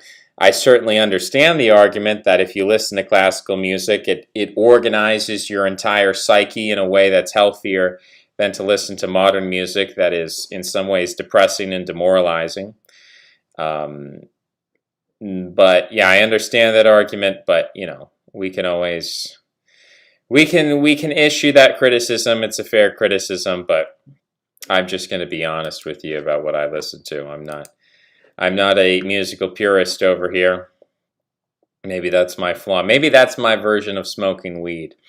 Nationalists and Christian nationalists want to move forward, not backwards. They're fundamentally against globalist systems that threaten their respective national groups' existence. Okay, I hear what your goals are. I don't think you have a mechanism toward achieving those goals. What's red pilling is the crown. Is that a song? Are you a Christian? Okay, this is an excellent question. Am I a Christian? I think about Jesus. I think about Christology. Today I was thinking about the notion that Jesus was sinless, but that God, the Father, created a universe in which there's the potential for sin. And so I was thinking about the tension between those two roles. So it's something that I think about. I was trying to go to a Christian church, and they were supposed to be the better option. On the one hand, we had the church that has the big neon sign saying racism is a sin. So it's like, I think I'll try the other one. And, a lot of the churches, frankly, I think bow to the bureaucratic morality of our times. That doesn't appeal to me at all. So some people, they say, well, you should go drive 50 miles to do some SSPX. I've got some issues with driving. I've got some, I've got some joint issues with sitting down. So, I would love it. I would love to have a Tesla where I could just lie down in my Tesla and drive across the country to go to some kind of awesome church. But to try to answer the question fully, I've been for a long time interested in pre-Christian mythologies, and I initially was an atheist who became interested in religion because of reading the Aeneid, which is not a Christian text. So the idea that most people have of Christianity is you have to deny all that, you have to call it heresy, you have to, call it idolatry or whatever. So if I define myself as a Christian, then what happens is people say, well, you say you're a Christian, but now you're talking about the Aeneid. That's anti-Christian. You're a fake Christian. So I'm hesitant to call myself a Christian because, then I find all these Christians calling me a fake Christian. So I'm like, well, if that's going to happen, I'd rather just not do it at all. I think when people are anti-Christian, I have a problem with that as well. So I guess you could say I'm some kind of some kind of person who was not brought up in organized religion, and therefore doesn't have, a particular attachment other than I see, I guess, the what I call the technological significance of Christianity, um, which is, I don't know, another video to explain what's the importance of monotheism, what's the importance of urbanism and the development of Christianity, how did it respond to certain necessities as opposed to the old pagan polytheistic systems. What were the precursors to Christianity? Platonism, Pythagoreanism, Zoroastrianism. So I guess I have this kind of evolutionary view of religion, that I don't look at like the Bible as a text, as this kind of axiomatic set of runes, like magical words that they're all strung together in the perfect way, and they sort of came ex nihilo, like in the beginning of time there was the Bible, and then it sort of appeared immediately all at once, and like it was assembled by God, and sort of like we have the conception of the Ten Commandments as they were written in stone, and they're like cut through the words, the Hebrew letters are cut through the stone, and there's a hole. You can actually see the stone is cut through all the way, so you can see the sunlight coming through. When you turn them around, it's magical in the way that it's like it reads the right way on both sides. Like normally, if you cut a hole through a stone, the shape will appear reversed or mirrored when you turn it around, but it's this magical stone tablet that's come from God, and it's unalterable. It's from the beginning of time. That's not really how I look at any part of the Bible. I view it in a historical context. I view pre-Christian mythologies in a historical context. I think that there are real spiritual forces. I think that, everything that we do has a significance beyond the immediacy of the kind of materialistic mechanisms of cause and effect. I'm not part of any kind of official organization, pagan or Christian or otherwise. I think that being part of an organization is important. It's not something I've managed to do, maybe because I'm extremely idiosyncratic, individualistic, and stubborn, and I refuse to nail myself down to any particular dogma. But I think if people can find one that works for them, then you're probably going to have better life outcomes if you're part of a religious community than if you're running around like me, being idiosyncratic and weird. And maybe that's a psychological thing, that I simply refuse to be beholden to any dogma. Maybe that's a kind of stubbornness or arrogance on my part, that I refuse to submit to any particular text or ideology, and I have to try to see the good in everything. Some people call that perennialism. I'm not an advocate in a kind of prescriptive perennialism, that because some people, the sort of hippie perennialist perspective is, you say, like, which Connor Murphy has sort of advocated, where he says, well, no, I don't like religion, I like spirituality. I don't think we should have religions. Abolish religion, and we're just going to be spiritual and see the good in everything. I think that's problematic. I do advocate that people get involved in particular religions, but I haven't managed to do that. I've seen what that looks like. I've seen the benefit of that. And in some ways, being part of, when I was part of scientism, I was an atheist and I believed in science.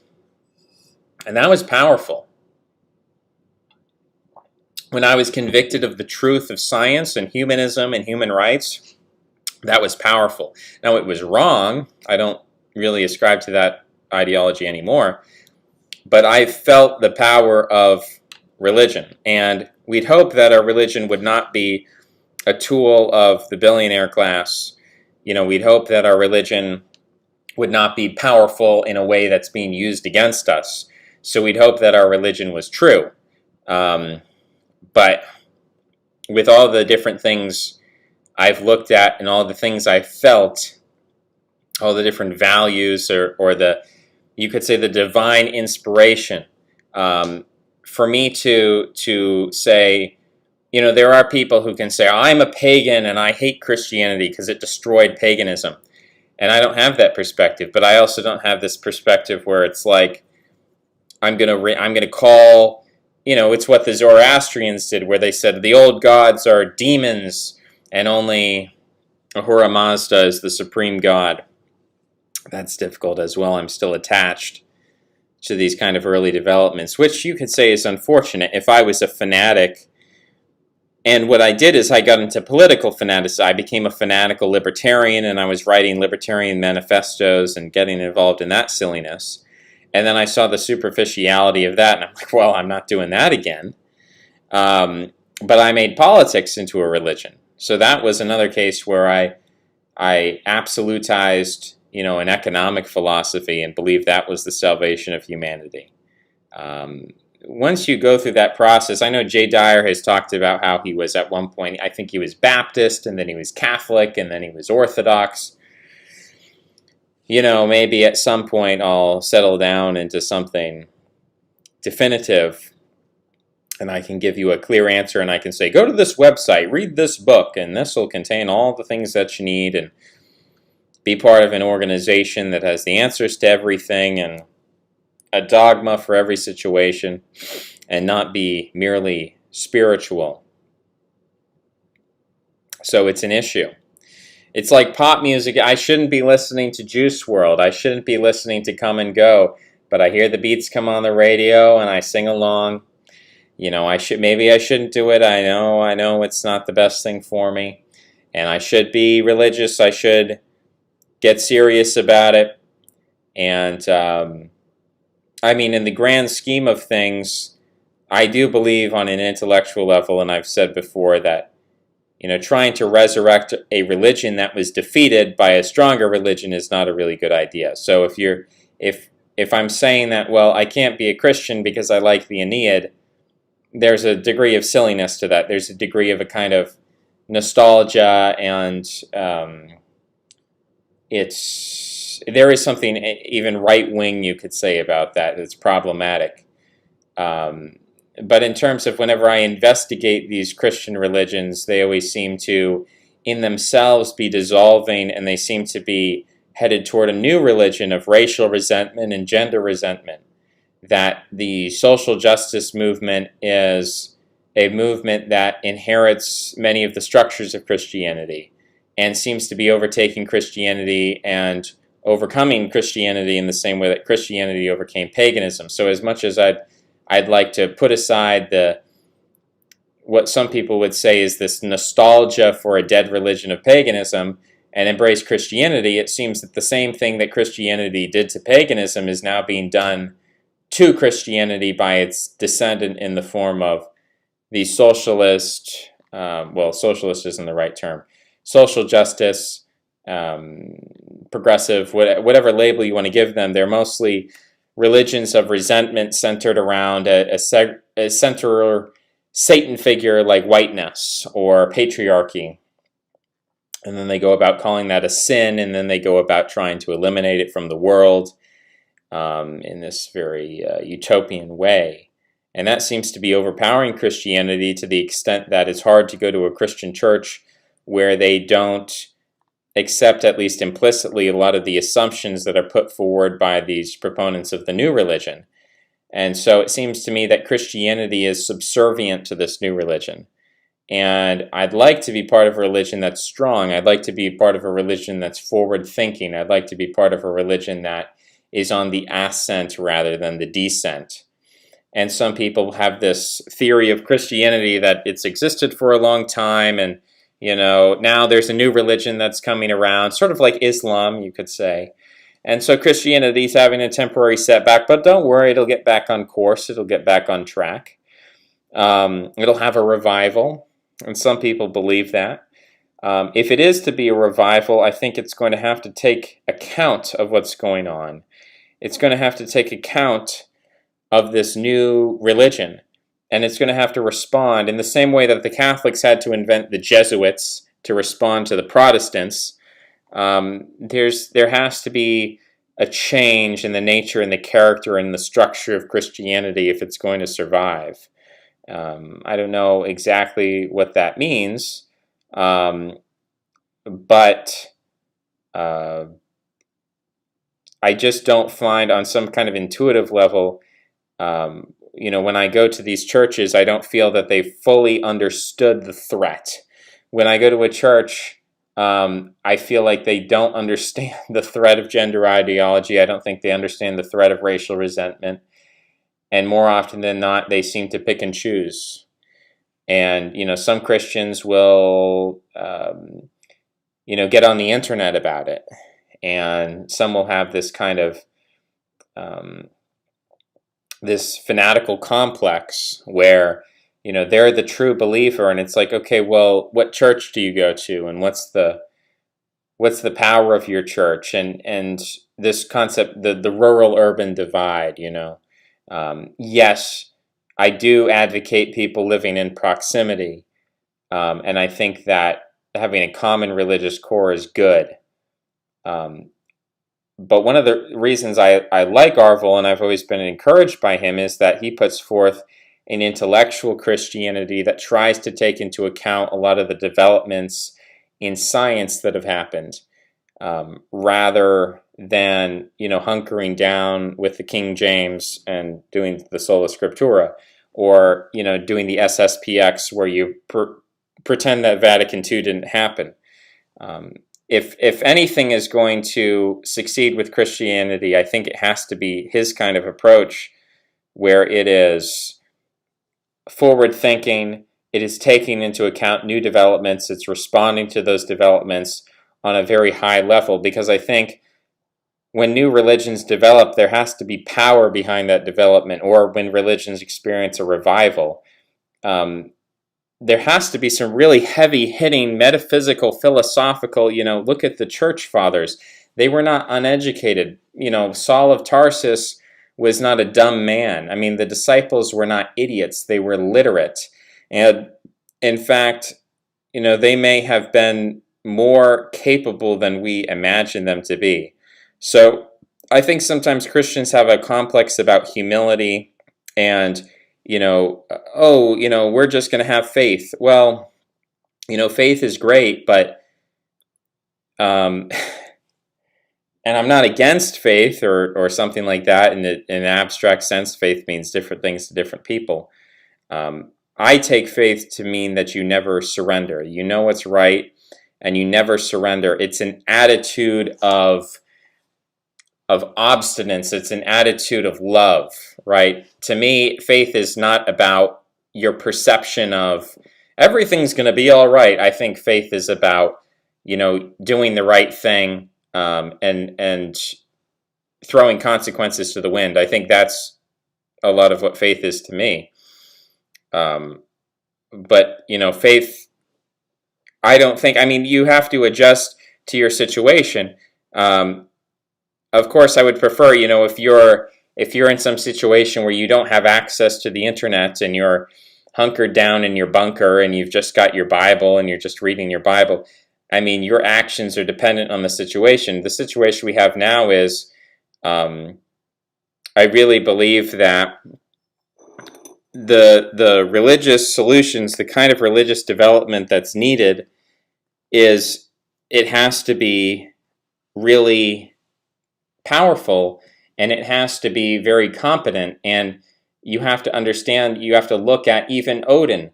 Odin is not a dumb guy. Odin is not, he is in some ways the god of the berserkers and rage, but he's also the god of the runes. And you have to look at these mystery cults, and you have to look at so much of religious development is not about, it's not about simply repeating mantras. It's not simply about rereading the Bible over and over and memorizing texts, and it's not simply about praying the same prayer a bunch of times. That's what the followers of the religion do. But if you want to move the religion in a positive direction, you have to have people with a very powerful esoteric understanding, mythic understanding. I think that's what we see historically, and I think people are, and Christians seem to be very hesitant to approach that. They have a kind of anti-intellectualism because they associate intellectualism with the billionaire class, with academia, with the post-structuralists. That's their association, so they say, well, let's just be dumb and Christian. Or their concept of intellectuality is like a historical memorization of dates and the learning of this kind of horizontal thinking. To be a learned man means to, have that kind of intellectuality where you can, you can recite dates and you can recite passages, and that's a type of intelligence, memory recall. That's what a lot of them seem to prefer. But I think there's a genuine type of creativity that's needed.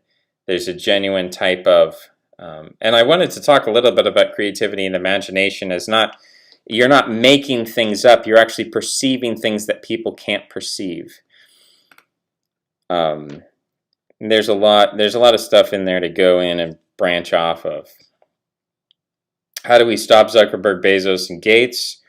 You either do it through religion or you do it through technology. I don't have the capacity to do that as little old me, but that's the way that you would do it. St. John Passion is better than St. Matthew's Passion. Ken should listen to both St. John Passion and St. Matthew Passion. Well, I can't listen to it on stream because I get copyright striked, which is interesting. He will realize Bach is as great as Wagner, if not greater. Well, they're very different composers, and they were operating under different principles. I mean, Wagner was, he had even a different religious context and orientation. Could you elaborate how the U.S. took over Britain during World War II? Well, you have to look at the intelligence agencies. You have to look at the fact that Churchill was very connected with New York. I believe his mother was from New York. So he was partially American, and you have to look at everything that happened during World War I. And, it goes back quite a while, but, it's detailed and it's intricate, but, you can do the research yourself. You can look at, okay, well, when America moved in, what was the situation with the intelligence agencies, and what was the economic situation? How did they coordinate? The different laws that were drawn up, the different proposals that the British government would move to Canada, and how all of that worked, the Yalta Conference, the decisions that were made, the cooperation between Britain and America. So there was a lot of things going on with the banking system between New York and London. There was a lot of connection there. The financial class of Britain and America were essentially united in that way, in private hands. Cello Suite 6 and Toccata and Fugue. The Crown is about the English monarchy. Netflix. I don't have Netflix. Four Seasons. It shows how modernity clashes with hierarchy. Forget the Band-Aids. Find the cure, and the path to the cure is returning to a more pure crystalline state. Well, maybe we could find agreement there. What do you think about iconoclasm and orthodoxy? To me, iconoclasm is very harmful, but it's the way that new systems come to being. So you see it with Zoroaster destroying the old gods. Orthodoxy is what happens after the establishment of a new religion. So these are processes that different religions go through. You get the initial iconoclasm, then you get the establishment of orthodoxy, and they go in that cycle. Would you agree that Elon Musk is the least immoral of all the billionaires? He seems to be that way, although it remains to be seen. Catholics love the Aeneid and all that stuff. Maybe in a sense they do.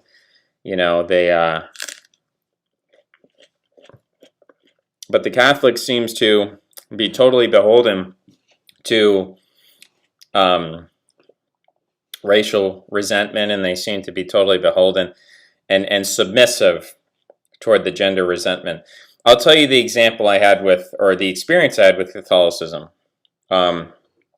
I tried to attend Mass on a weekly basis, and the people around me who were Catholics, who I knew were Catholics, who I would go to Mass with, just so happened to be women. Now, I don't think that's entirely a coincidence. I think statistically, women versus men tend to be more religious, especially in Catholicism. So I would go to Catholic Mass with these women, and one of them in particular was engaged at the time. But it was a long distance relationship. So already we were set up for a bad time. And she ended up becoming a lesbian, long story short, and getting a nose ring and shaving her head and growing out her armpit hair. And her religion became sociology. And this was very discouraging to me. And so it's very hard for me to look at Catholicism. I mean, that's an anecdotal example, and I don't think it discredits the entire religion. But that was my personal example that really, really demoralized me about Catholicism. And the fact that, they make you wear a shirt in the Catholic Church, I believe. And they're doing the Zoom church, and all of that sort of stuff is discouraging to me. So I look at the Pope. I'm not encouraged by the Pope. I view him as a tool of the billionaire class. And I know that's insulting to Catholics, and they don't want to hear that. And, I'm sorry, that's how I see it. So it's very unsatisfying to me. Still not sure why you're not an atheist. I don't know everything I explained. I'm not sure where the confusion. Where have I advocated for atheism? Other forms of community besides LARPing as a pagan or Christian. Yes, that's true. I've encountered that sort of thing. I've encountered forms of community that are neither pagan nor Christian. And, Antifa is an example of that. I don't think it's all bad. How does free will square with God's omnipotence and omnipotence? Geez, well, that's a difficult one. And you're saying Arvel is live streaming, so we might close this one out and look at Arvel's live stream. Oh, it's over? What are your thoughts on Eastern Orthodoxy? What's wrong with wearing a shirt? It's an affront. I take it as a personal insult against my liberty as a man. How do I answer the free will question? I guess... So, omniscience means that you know everything. So, the omniscience isn't the problem. You're basically talking about the problem of evil. You're saying, if God is good and God controls everything, why does evil persist? So it's really a question about the nature of good and evil. And to me, good can't exist without evil. Good, to me, ultimately is about the struggle against evil. And so in some ways, evil precedes good. I just don't think there's any hero without death. I don't think there's any hero without the dragon.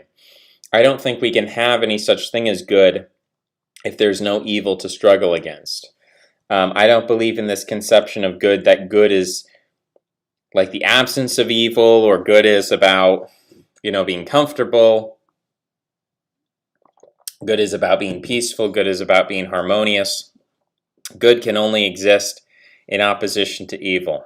So, my conception of the whole, when Hesiod talks about in the beginning there was chaos, and then, only then came order. In the beginning there were the Titans, and then came the Olympians. In some way, that's how I conceive of good and evil, that really God needed to create a kind of primordial darkness, a kind of primordial evil. It's said, in some senses, that his first creation was Lucifer. That God, of course, in the Trinitarian view, God, Son, Holy Spirit exist sort of simultaneously, eternally. They're not creations. Jesus is not a creation. He is a begotten Son. So it's this ontological difference. But Lucifer is the highest angel, and he is supposedly, in some ways, the first creation, according to some mythological accounts. And therefore, in a sense, God's first creation is evil, created in opposition to himself. And that seems to be necessary, that if God is good, then by necessity, to create in opposition to himself He has to create that which is opposed to himself. He has to create evil. Because if he doesn't create evil, all he's done is expand himself. All he's done is enlarge himself. I mean, instead of a trinity, it could be a quadrivium. It could be God, Son, Holy Spirit, and creation, right? And we could say creation is consubstantial with God because it's identical to God because there's no evil. That would be a universe without evil. It would be fundamentally a universe without any creation. Creation to me necessitates evil because it implies a distinction from God who is good. So I think God had to create evil, and part of that is free will. I don't know if any of that is orthodox at all, but that's kind of how I think about it. What are your thoughts on Eastern Orthodoxy? I've been to Greek Orthodox churches. They were okay. I guess my issue with the churches, I don't think they engage people. Maybe it's just because I'm a wacky guy, but I have felt engaged. I've been part of secular organizations, fraternal organizations, where there's dancing and there's singing and there's even things like, you go to a job and they do like the trust falls, right? That kind of thing. I wish churches did more of that. And it's sad to me that my parents weren't involved in a religion. I think I would be a wonderful religious kid. I think I would love, I did actually go to a Christian preschool and I did participate in church briefly and I liked it and I wish I stayed in it. For whatever reason, I was pulled out of it. My parents never attended church. I think if they did, if I was allowed to be part of a church, then I would love it. I would love to be part of a church, but in some senses I've been divorced from that all my life, and it's very difficult for me to get into it without feeling completely alienated. And most people go to a Greek Orthodox church, have been there all their life, and then I step in as this weirdo. It's very alienating. So in some senses I feel the need that we have to create something new so I can feel I can feel comfortable and everyone else can be alienated. Maybe that's selfish. But yeah, I don't have any particular problem with Eastern Orthodoxy other than I'm not Greek, I'm not Greek, I'm not Russian, I don't belong to those nationalities. The Koreans have a Korean church, and I had a Korean friend, and he said, I'm going to church on Sunday. I said, can I come with you? He said, sorry, it's for Koreans only. And he didn't say that hatefully. He didn't say it like, oh, you disgusting white person. And we were still friends. But they have a Korean church. I don't have a particular church for me. Maybe sometimes I'm wistful for the Amish, but I wouldn't really fit in there either. The Pope openly said that Christians should not witness to non-Christians.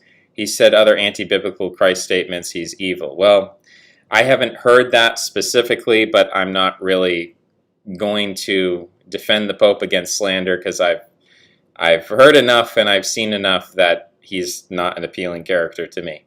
Imagine genuinely questioning God while doing philosophy. There are multiple levels of free will. I don't know that I was questioning God, but let's revive muscular Christianity, bro. Yes, easier said than done. Have you been to a Western Rite church? I don't believe so. I've been to the Greek Orthodox, and I've been to, Rorkor, Russian Orthodox church outside of Russia. I think I've been to those two. I don't think I've been to the Western Rite. I don't even know. Again, probably within 50 miles I could drive somewhere and find one of these very esoteric churches, but even as I'm standing here, I don't know if people understand, I'm standing up the whole time.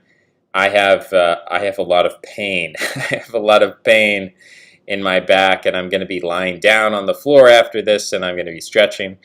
Maybe the question is, well, why are you standing up? Why don't you sit down? Well, sitting also hurts because I relax all the muscles in the body, and you have to understand that the vertebrae at the bottom of the spine are supposed to be aligned in a certain way, and that when the muscles become contorted, the bones are drawn together in such a way that the nerves tend to pinch each other, and this causes a lot of pain. So it's sort of a unique problem.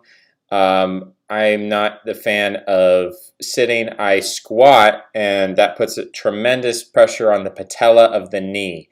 If most people aren't as flexible I am, and so most people don't know what it's like to squat for an hour at a time.